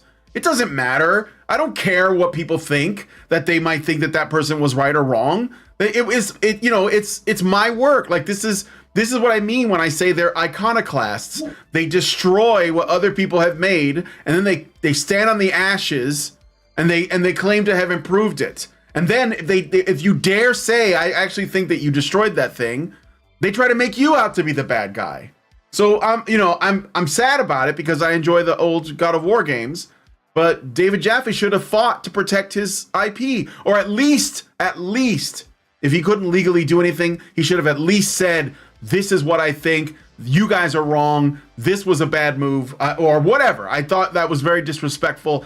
He probably would have gotten more support than he thought, but whatever. He let that happen. And then Alan Wake 2, which, I heard was garbage, but people are calling it Alan Woke 2. And anyway, so those are just some of them. I also have their website up here too. This is the Sweet Baby website, but maybe we'll look at it later if we have time. However, it fulfills one of the lesser known roles in video game development. Rather than being a developer, it serves as a consultation firm for other developers. When game projects are in various stages of production, Baby Sweet, what do you mean, Sweet Baby? Can you even remember the name of your company that you're reporting on? Probably written by AI, let's be honest. Yeah, right. Can you tell us about but the thing is, AI has to reference something else. So it must have referenced the Kotaku article maybe, and if there was AI that was used. AI? Yeah. Probably all the way down. Okay. Yeah.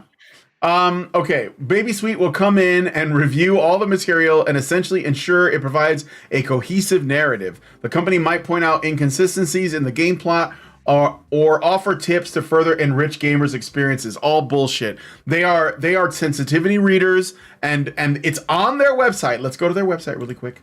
I'm going to show you what they do.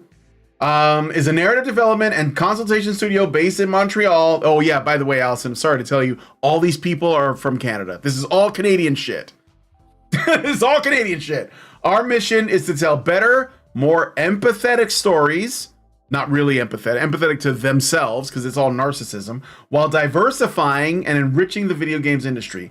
We aim to make games more engaging, more fun, more meaningful, of course, by the feminist definition of meaningful, and more inclusive, which means exclusive by definition for everyone, because it presumes that the games industry was not inclusive before they came along and rescued it from itself. Okay? So this is just like a hint at what it is they actually do. All right. So they're lying about that. Go ahead. Okay, so we do have a super chow. Oh yeah, I did. Nobody. I did see that. Something through for Skippy though. Come on, somebody. Bibby. He was such a good boy. He deserves a treat. I have him right here. I see him. Right, I see him. Yeah, he's listening. He was actually really getting into it with your rant. Was he? Just a little bit. He was just like, oh, woo, woo, woo, woo, woo, oh, woo, woo, woo. He was just like, yeah, go, Brian, go. Yeah, JoJo's used to me ranting. He just sleeps through it. I'm always ranting at home. He had a few whoops. Yeah, doing his own little cheer for you. Yeah. Here, howling.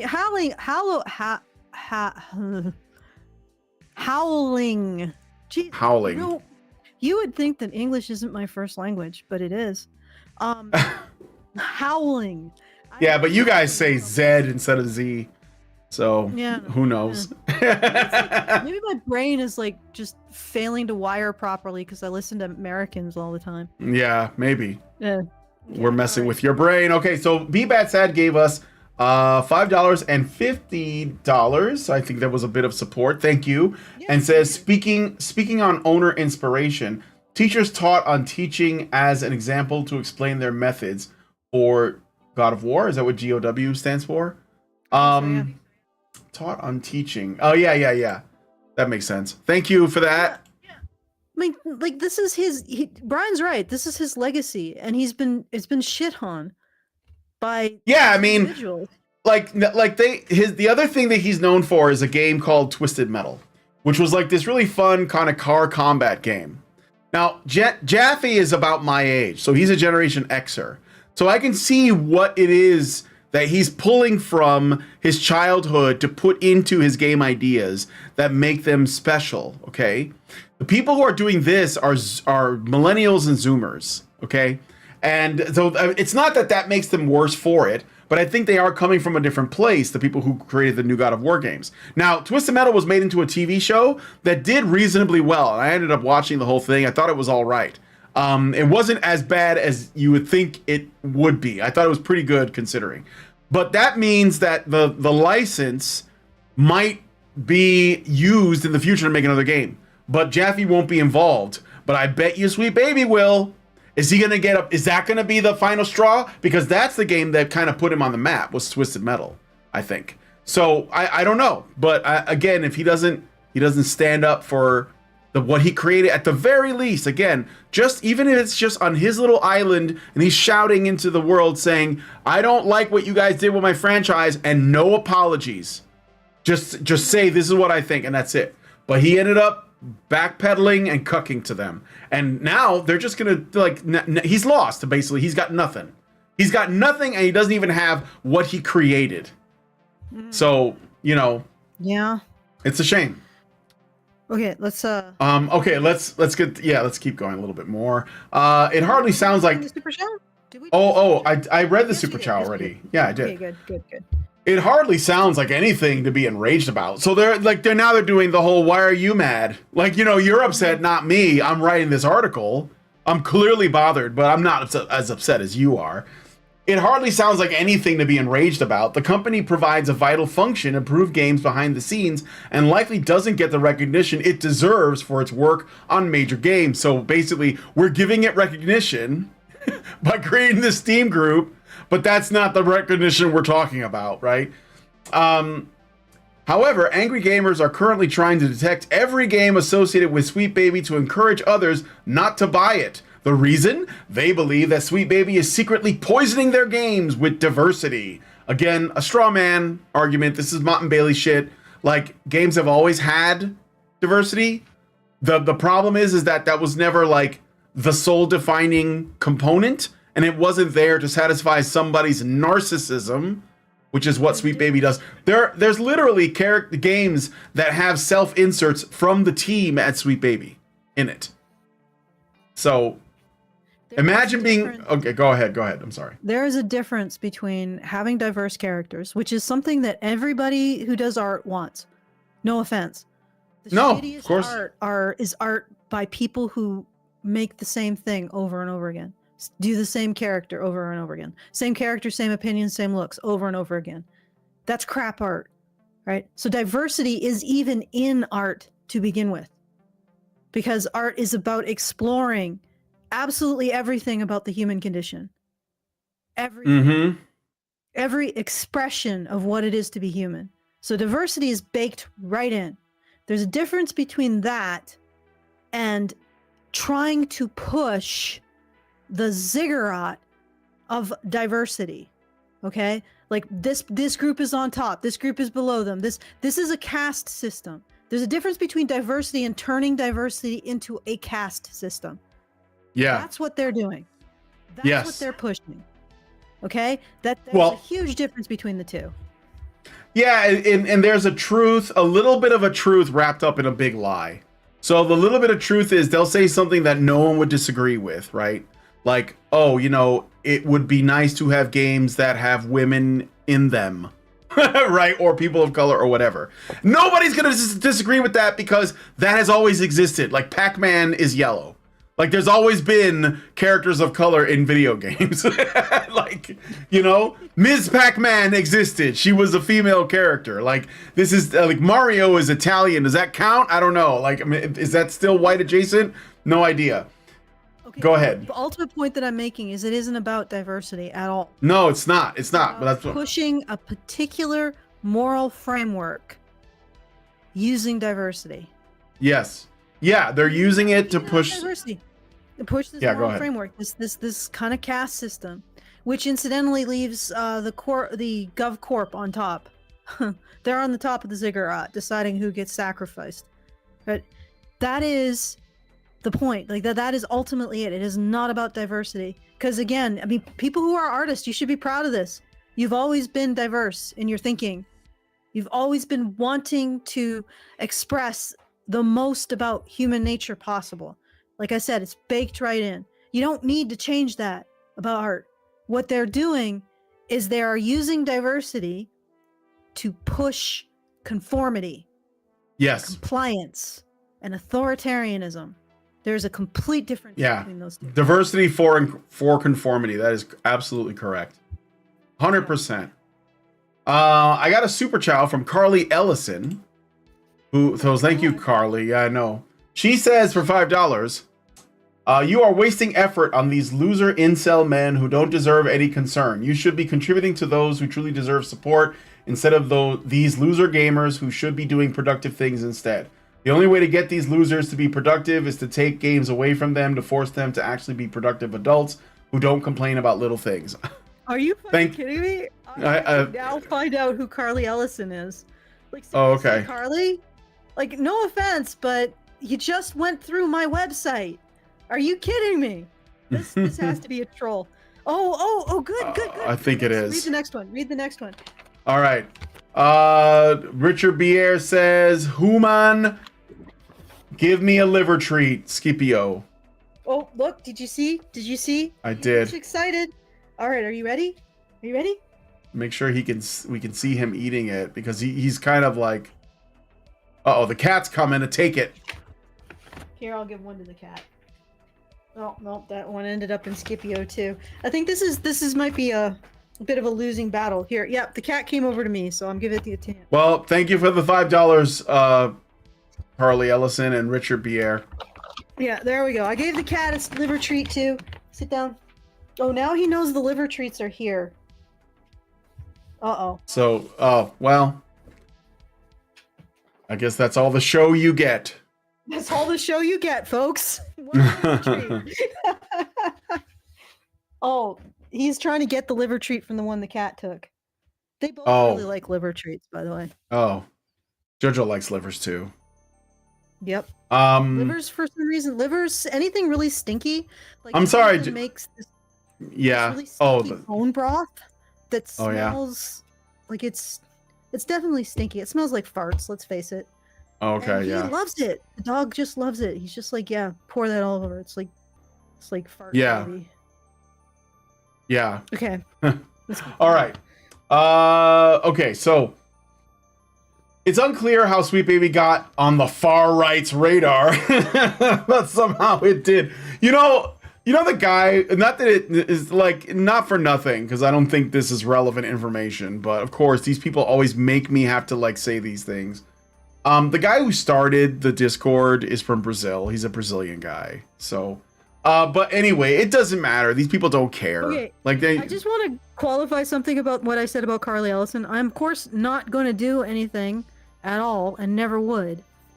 But I'm just finding it remarkable that this individual is trusting me to this level. But you know what? It's fine because I'm trustworthy. But I'm just saying that's crazy. I'm actually curious if this has been a long-term troll by a regular. Yeah, possibly. Like Quaron Strong. Okay, but anyway. Yes. You. We'll get it. Let us continue. Okay, so the far right's radar, right? But somehow it did. The company's employees discovered, because these people play video games. Like all they did was a little bit of research. Literally, it's in the fucking credits of the game. Like, you can look it up. It's not hidden. The company's employees discovered a still active Steam group called Sweet Baby Inc. Detected. The group currently has over 210,000 members who are trying to... Yeah, it's still active, even though they tried to take it down, but Valve did not do it, at least not yet. You know, anything can happen, but for now, the Steam group still exists, 200,000 members. The Discord still exists, something like almost coming up on like 50,000 members or some crazy number on Discord, probably the biggest Discord I'm in, and I'm in quite a few. So anyway, yeah, still it's clearly there are people who feel a way that are like, interested in this. So they're trying to compile a list of every game associated with Sweet Baby in any way. Well, there's only one way the Sweet Baby could be associated, and that is by being sensitivity readers and consultants, which means they control the direction your game goes, by the way. However, most of its forums and discussions have been wiped and locked. The ones that remain up are cryptic discussions, such as one titled, "They are talking about us," and another titled, "I'm gonna have to delete all posts for now." In these posts, group members express frustration that the media is reporting on them and fear the community will be deleted by Steam. No, because they know how you guys act. They know how you operate. Okay, can I just... Okay, I want to apologize for my cat. That's the purring sound, by the way. Okay. Oh, yeah, I hear it. Yeah, you hear it. Okay. He has discovered that I have the liver treats, and now I will not be rid of him. So, okay. The fact that they are attempting to engage in this draconian behavior is exactly why people are afraid of them. Yes. Right? I'm worried about being talked about by them because they know that they have the ability to silence them and their concerns. And it's amazing to me that like the sheer audacity, and I have to remind myself that these are probably sociopathic dark triad personalities. So sheer audacity is basically what they run on, which is sort of based in a way. Mm-hmm. If they weren't both so fucking, like if they weren't so awful to deal with, but yeah, they are wanting to push a message in the medium that these people love. So they really love the artwork constructed in this medium. They want to destroy it, make it crap, destroy all of the merit, like, because it ultimately that's where it's going. Remember I talked about how they focus on the passion is the message, not the actual medium. Yeah. So they don't put that effort in. They don't feel like putting the effort into the story, into the art, although other people may in order to create a perfect vehicle for that, but it becomes soulless, right? So they are going to destroy the medium in order to push their message. And the people who love the medium are saying, you guys, we don't want you to do this, because that's what they're going to do. The message is dominant. If they choose between the medium and the message, they're going to choose the message, even though some might say that the medium is the message. But they will choose the message, and they will sacrifice everything for that message. Okay? And yeah. the people who love the medium are watching the Vandals come in. And of course, the Vandal spokespeople are like, well, that's just a conspiracy theory. You're just a bunch of alt-right. No, these are people who love the medium. They don't want to see it destroyed, and you will destroy it. You are going to destroy their temples. You know, you're going to you are coming in like the freaking Hun to sack Rome. And then you have the audacity to be like, well, like, I can't believe that you're treating us like we're sinister. I'm like, yeah, you're sacking Rome, friend. What do you think people are going to treat you as? Like, and it's just the audacity of this to actually be pursuing this vandalism and this silencing and this censorship at the same time as they're playing the victim. Isn't that like astounding? It's just and people get suckered into this, and it's amazing to watch. I'm like, yeah, this is why we don't ever get nirvana on Earth here. It's because you keep getting suckered in by the sociopaths who play the victim as they're dismembering you. Like, maybe if you're feeling pain,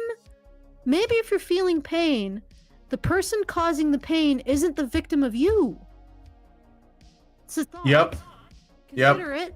Just putting it out there, floating it, might be something you could chew over. Like the cat is chewing over a liver treat. All right, keep going. How about some... no, it's okay. How about I give you some context? So I'm going to share this with the folks at home and you. This is because remember, the sweet baby person said that they had vague posts like, I'm going to have to delete all posts for now. Well, here's the post by Shadow Alex. It says, I'm going to have to delete all posts for now. Well, Steam support just sent me a message that this group is receiving a lot of reports and might get deleted. So to avoid this, I'm just going to delete all my posts because if this group falls. The curator page falls as well. I'm sorry, guys, but for now, no more new posts until it's resolved. So basically, what they're saying is we should stop talking at all because anything could be taken and twisted and used. So they were getting mass reported on the group by these whack jobs, and they were trying to get the group taken down. So that's why they were deleting the post. It's not vague. They're saying it right there.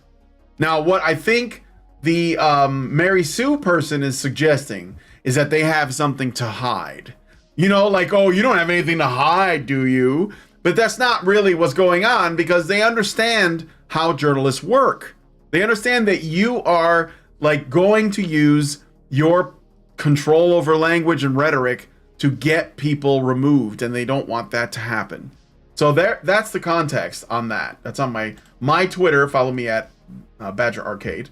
There was something else too that I thought was kind of interesting, but the woman who wrote the original Kotaku article is like insane.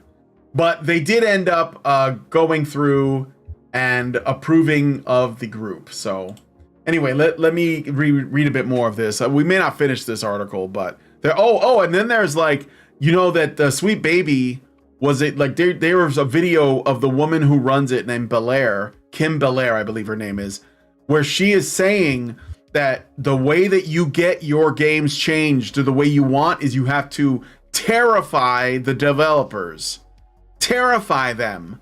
And it's a shakedown, basically. It's a shakedown that says, if you don't do what we want, we're going to destroy you. We're going to destroy your reputation. And this is another example of this, is that Anita Sarkeesian herself, when CD Projekt Red was launching Cyberpunk 2077 years back, I think it was 2019, she said that CD Projekt Red had to change some stuff, otherwise she was going to essentially bring her on as a consultant. So hire me or I ruin your company, is basically what she said. So what were you going to say about that? I was going to say that I have discovered that someone was impersonating Carly Ellison. Oh, it wasn't really Carly Ellison. No, it wasn't really Carly Ellison, which I should have realized. I guess. Well, it does seem like a really over the top post, and I don't know that Carly would have spent $5 to send us that. So yeah, exactly. It doesn't have the ring of truth, but yes, that was an impersonation of Carly Ellison. Well done, imposter.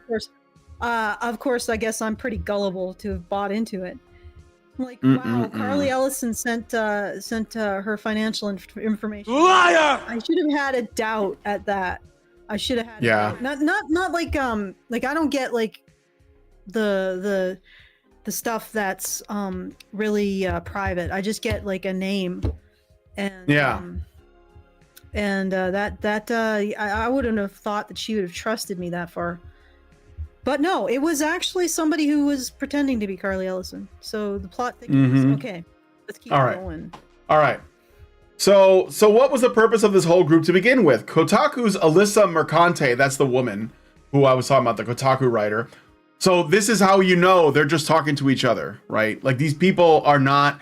Alyssa Mercante wrote the initial Kotaku article, and now PC Gamer... the Mary Sue, and wait for it, all the other ones are going to come out and they're going to chime in on this, and they're probably all going to have the same story and be on the same page. So Kotaku's Alyssa Mercante was able to get into the group Sweet Baby Inc. Detected Discord, where group members shared their conspiracy theories about the company is a diversity, equity, and inclusion consultation firm that is what is most likely a Discord that's open to anyone.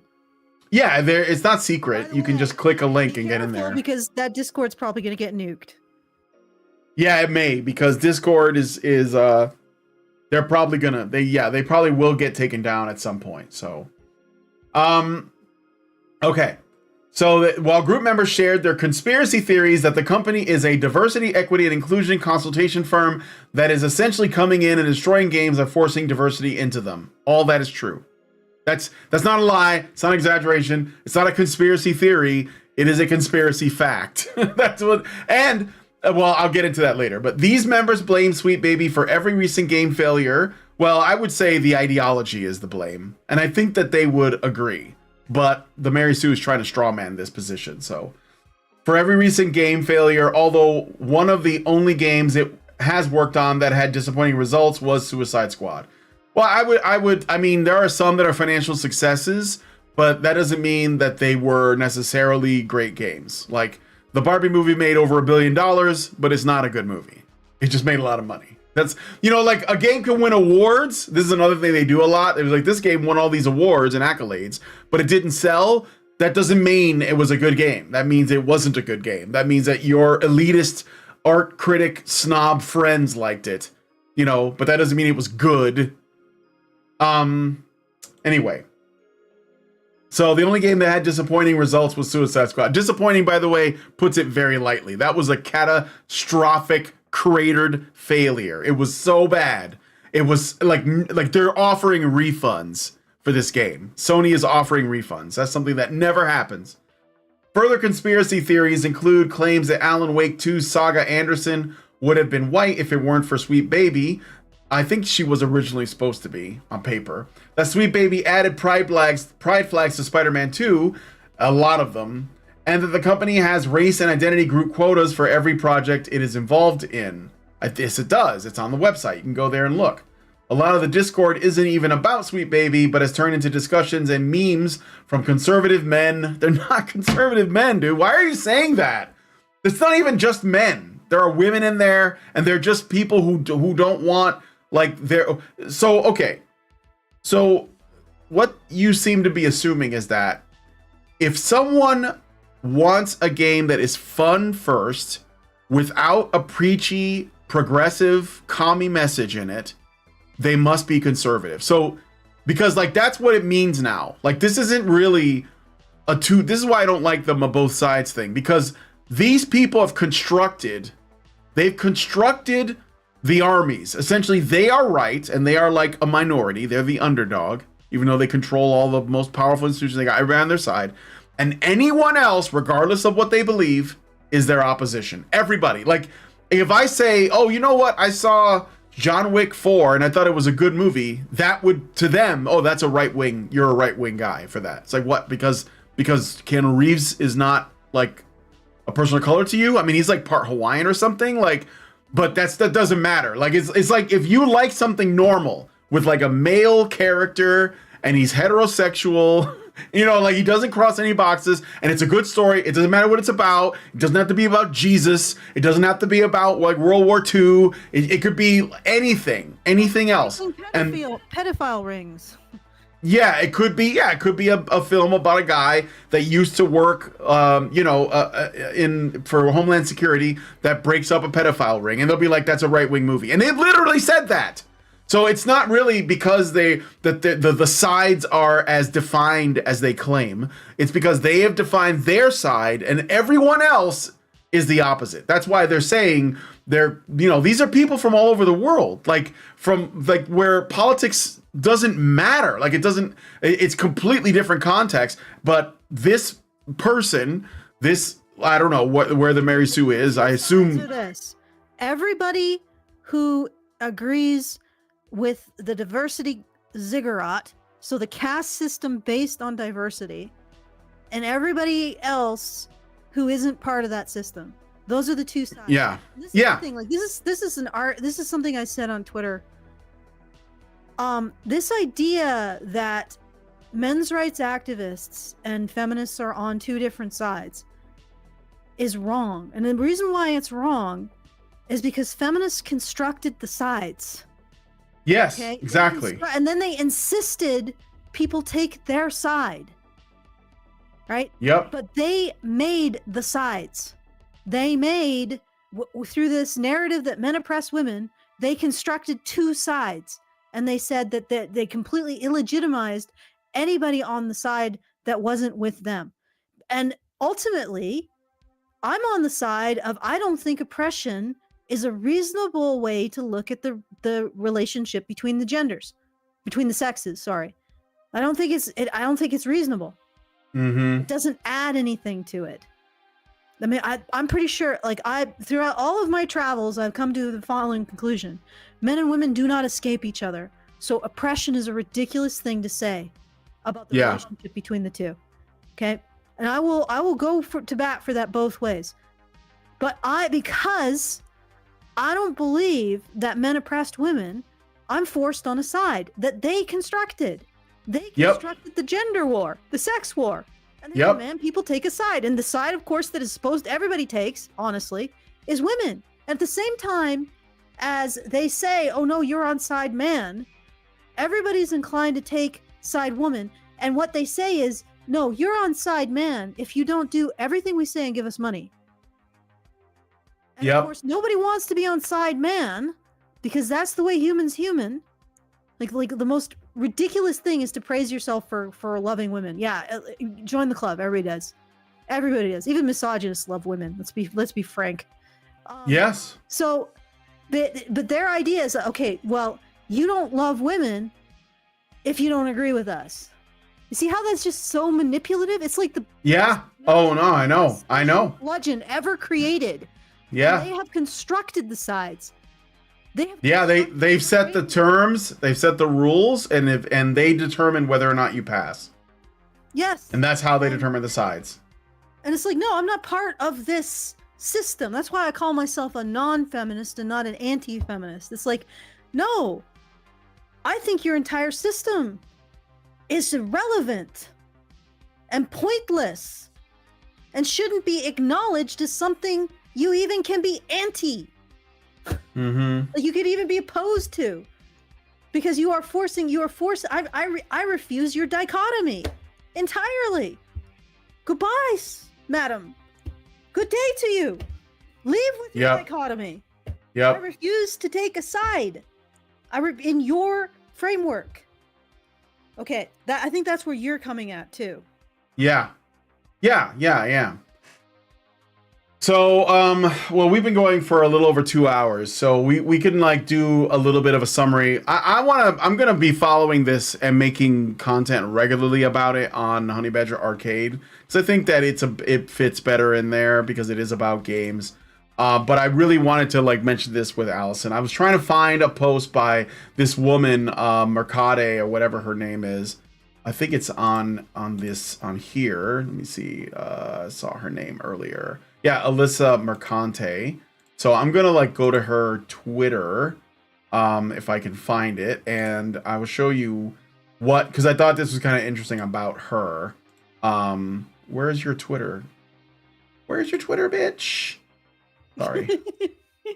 I'm oh, okay, never mind. I'll do it another way. Hold on a second. I'll just look it up here, because she Is there much more of this no, it's a bit longer. Like they go into what they really do, and I don't know. I feel like I'm just dragging this on and on.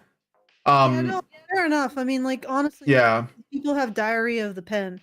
They do. They just keep going.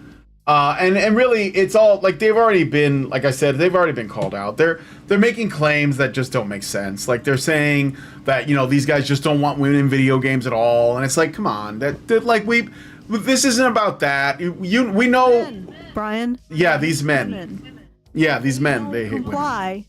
They cannot be seen to love women. We control the vertical and the horizontal when it comes to women. Yeah. Women. You know, you have to comply. Whatever we ask you to do is loving women. And anything that isn't what we ask you to do explicitly or demand that you do is not loving women. So there. Okay? Yes. And honestly, these people don't love women. Like, of all the people that I have known in my life, the one group of people that I would honestly say hates women, or at least is indifferent to them, feminist. Yep. Specifically feminist bureaucrats. They use them like cattle, and it is disgusting. Okay, continue. Yep. Okay, so I got a couple of Rumble rants. For some reason, Social Stream Ninja does not display the Rumble rants, so I'm going to have to go. Thank you for telling me about it, NovaFan21, who sent the Rumble rants through. And I'm going to read them out really quick. But in the future, I guess, if you send a Rumble rant, maybe put a comment in Rumble right afterwards saying that you put one through, so I'll see it. He says, for $1, random questions. If Americans say Z and Canadians say Z, then why do the Japanese call it a Dragon Ball Zeto? Does any country say Z? No, I think they mean Z, but because Japanese words have to end in a vowel sound, then there's an O sound at the end, but it's not, it's sort of not a letter. I don't know if that makes sense, just the way they pronounce. I knew a girl when I went to art school who was from Japan. Her name was Atsuko Sato, and she told me that when I was like trying to like look, because English was her second language. Nobafan, thank you for that. Nobafan21 gives us $2 and says, "Dear Bitter Bratty Inc., gamers are fine with women and minorities. There is a difference with having diversity and replacing quote-unquote privileged white men with somebody nobody asked for." Well, there's a lot of blatant like hatred of men on their in their social media and stuff as well. So this isn't really just about like what they're adding in. It's how they feel about their customers. So you see what I'm saying? And then I got, oh look, BBAT said sent through some support, I think. Is that right, Allison? Do you see it? It's a big super chow otherwise. Are you there? Oh, he just sent through a big super chow, so thank you. Okay. Well, thank you, BBAT said. $50, it says, to display perspective for opinion, teaching requires differential ideals. For the most expensive and flaying government known to man, would you think training... Oh, flailing? Well, that's... Okay, that's spelled weird. But flailing government known to man, would you think training was amortized with... Deference to your children versus training for the government. Speculation. That is cryptic, yeah. Thank you for being that sad. I have read it. That's all I can say about that. Read it? We might actually be puzzling that over as we try to sleep tonight. Yeah, I'm probably not going to. And then Richard Bier. I think, okay, if I can make... All right, try to. Teaching requires differential ideas for the most expensive and flailing government known to man. Do you think training was amortized with deference to your children? You know, I think this is going through some kind of translator. That's part of the reason why it's so cryptic. I assume then maybe English is not your first language. Is training for the benefit of your children being sacrificed for training them to the benefit of government? And I would say yes. If that is what you're saying, then yes. That is my interpretation of what you're saying, B-Bad. Well, school is designed to turn you into a useful drone. That is what education is, so, of the state. Especially public school. Richard Bier gives us 5, thank you, Richard, and says... several of these game studios were already going to produce woke games. However, if they didn't hire the sensitivity consultants, they would have been dragged for not doing sensitivity correctly. Well, the guy, Larry Fink from BlackRock, there is footage of him saying that they want to essentially force behaviors. And they invest in companies and they offer money to groups like consulting firms and other companies to push the behaviors they want to essentially force or coerce. And that's what they've said it. Like, you can find footage of it. So I think Sweet Baby, they're true believers. They are theater kids. They're all theater kids. I looked into the people behind it. And they really believe in this feminist shit, but they're also useful idiots of more powerful and more influential people who are, I don't know. I don't know if they're like, you know, like really in the know, or if they're also just indoctrinated themselves. Who knows? We're several generations into this now, into this MK Ultra thing, and I don't know what is like, who knows what's going on and who is just a robot. And then one little update I wanted to give before we end the show. Apparently, the Discord server is closing the chat. Well, the Discord server for Sweet Baby Inc. is closing the chat because apparently someone is trying to bring it down. So I will keep you guys updated. If the Discord server is taken down, I'll let you know. For the Sweet Baby Inc. detected. So maybe they're getting love bombed by the bots. Like we did. That happened to us once too. Oh yeah. Yeah, it's entirely possible. So I don't know. We'll see. I'll keep you guys updated. So quite a display. And again, please subscribe at Honey Badger Arcade. I will. What? DEI. This is from CNN. Of course, it's a couple months ago. DEI efforts are under siege. Here's what experts say is at stake. Yes. Okay, as some of the most powerful leaders in corporate America level attacks against DEI, experts argue that those fighting inclusion risk alienating employees, blah, blah, Do you blah, know? blah, blah. Do you know what I It all think? follows the same pattern.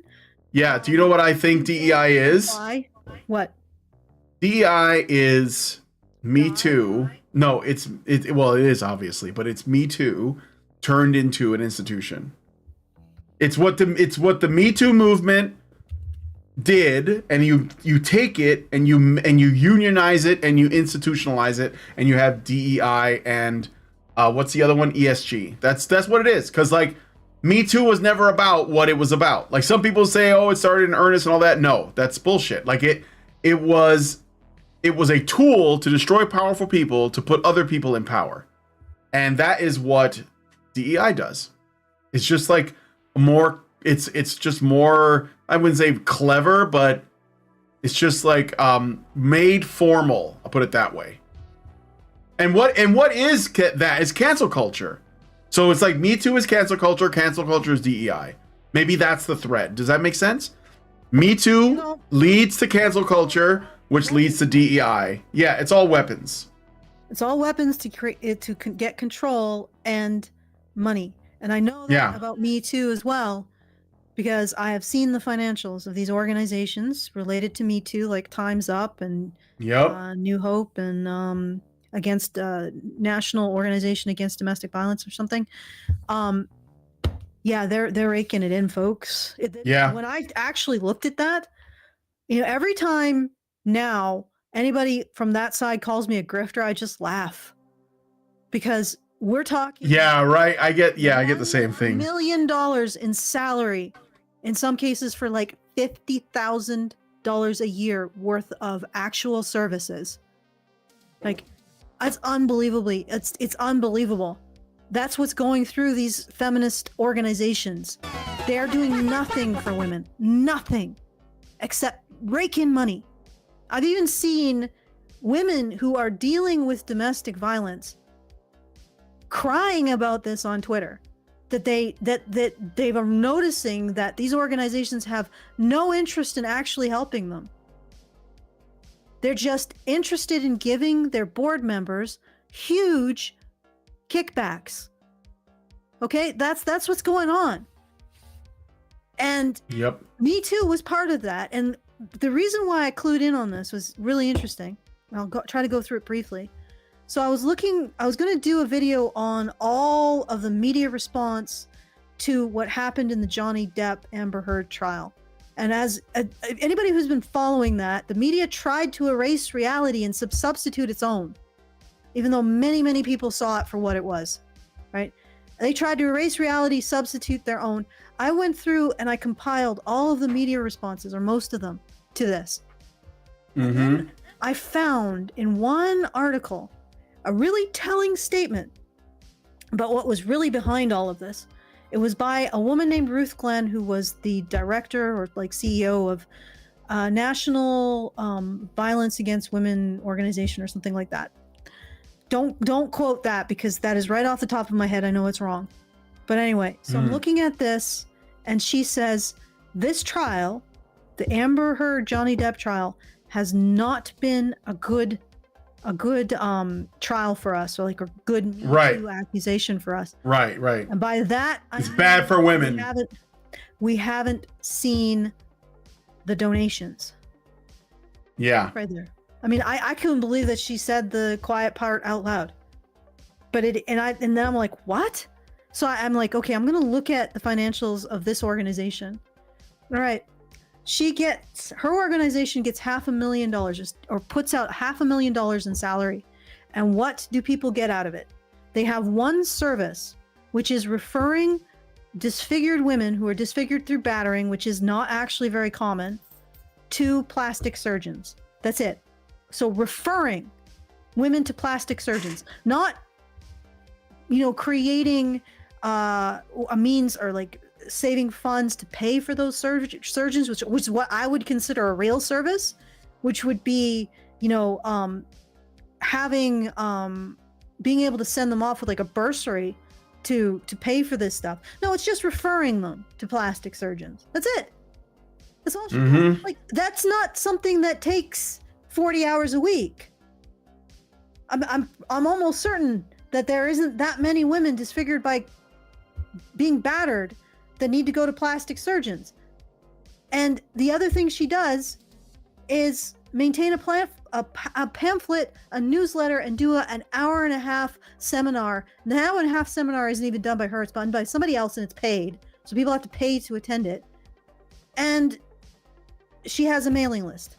I'm like, this is $500,000. This is what you get for $500,000 in the female, in the women worsting industry. Like, they get so much pork, it's unbelievable. And they do almost nothing with it. Nothing. And this is what they're protecting, guys. Yep. Baby is protecting the fact that you do fucking nothing except make things worse for the audience. They're protecting their source of income and self-righteousness. And that's all it is. And again, this isn't diversity. Diversity is fine. Diversity is literally baked into art. It is literally a part of the virtue of art. It doesn't need to be lectured by these people. That's not what they're advocating for. They're advocating for a caste system based on birth, based on diversity, or what they think is diversity.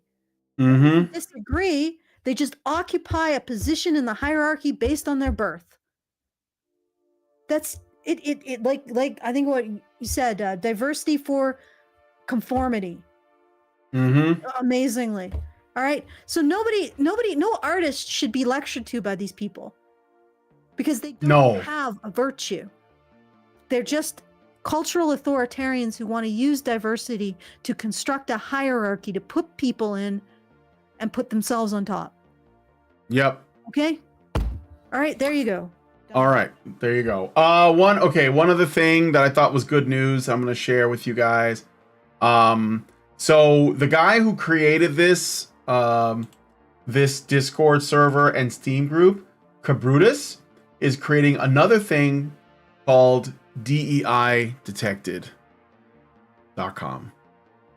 So what does that mean? He is going to be essentially compiling a list of every company that he can find that uses DEI. So this is essentially Sweet Baby Inc. Detected on steroids, which I think is pretty fucking based.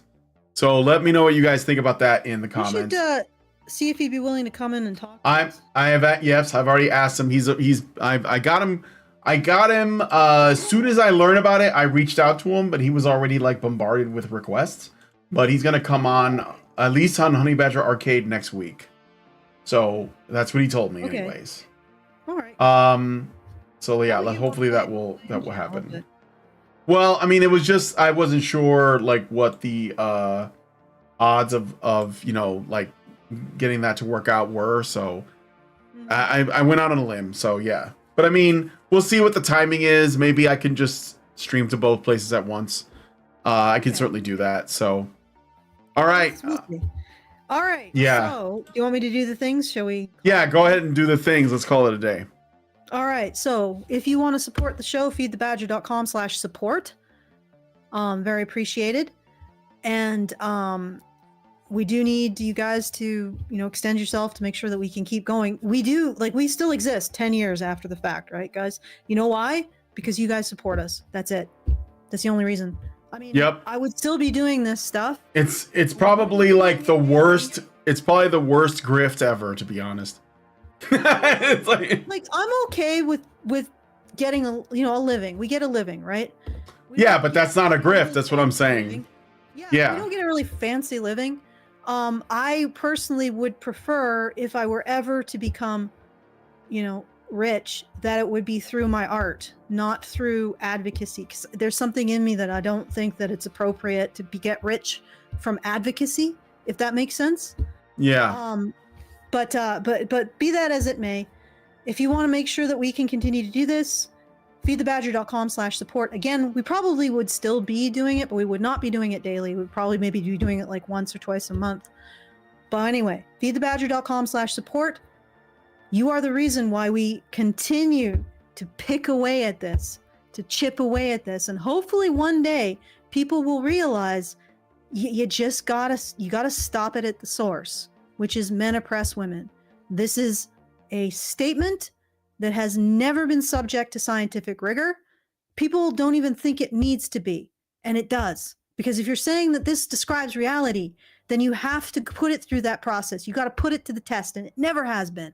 And if you're somebody who believes it, how do you falsify it? Tell me that. How do you falsify it? All right? Yeah. Okay. feedthebadger.com/support to make sure we keep going with this, because, you know, sticking to our guns means that we are sort of the public enemy number one for most platforms.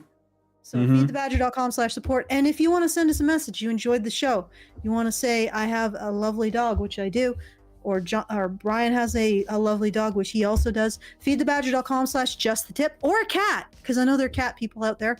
I think my ginger cat is pretty awesome. feedthebadger.com/justthetip to tell us how awesome our pets are, or how awesome we are, or to send more cryptic stuff. Thank you, Be Bad Sad. Just send us a message. Tell us we're not screaming into the void. feedthebadger.com/justthetip. Okay, back to you, Brian. All right, I got one more super chat. I'm just gonna read it really quick. Richard Beer gives us $5 and says, so companies can either alienate the customers and face the revenue loss with satisfied woke employees who hate the company, or they can alienate the employees who want to destroy the company that compensates them. Interesting. Human, one more liver treat. So he wants you to give the dog another liver treat. And I would say, yeah, well, I guess it depends. If BlackRock is giving more money to them than their customers, then they might think it's a worthwhile loss. So, but I think there is a money laundering fucking incestuous scheme. I mean, why would, look at all of these journalists that are coming forward and defending the giant corporation and the several smaller corporations connected to said giant corporations, while also complaining about capitalism. I think it's because they're all in bed with each other, just like it's always same as it ever was. Same as it ever was. Same as it ever was. You know the song, right? It's actually pretty egregious, like yeah. Complaints about capitalism. It's like, you know what? I think what your complaints about capitalism are actually complaints about small business. You just absolutely. You don't like people. Yeah. You don't like independent. I mean, do you know why? Do you know why? Yeah. Do you know why the conversation around like Starship Troopers and fascism propped back up on Twitter recently? Because of the game Helldivers 2. And they hated it because it was very successful. It did not pander. It did not have not a lot of like overtly woke crap in it. It was just fun to play, and men liked it, and that pissed them off because it completely demolished Suicide Squad, which was their baby. So they were like, we're gonna take this thing that you guys love and we're gonna make it our thing, and then we're gonna make you like it. And people were like, nah, that's okay. I'm gonna go do this over here. And now they're saying that's fascism. So there you go. Anyway, thanks guys for joining us on the show. If you like this video, please hit like, subscribe if you're not already subscribed. Hit the bell for notifications, leave us a comment, let us know what you guys think about what we discussed on the show today. And please, please, please share this video because sharing is caring. Thanks guys for coming on today's episode of Maintaining Frame, and we will talk to you all in the next one. Are machines, dude. Okay, they are literal machines. They are talking point machines. They are impossible to fucking deal with, especially if you have like a couple dudes who have good memory on top of that too. Holy shit, you're fucked.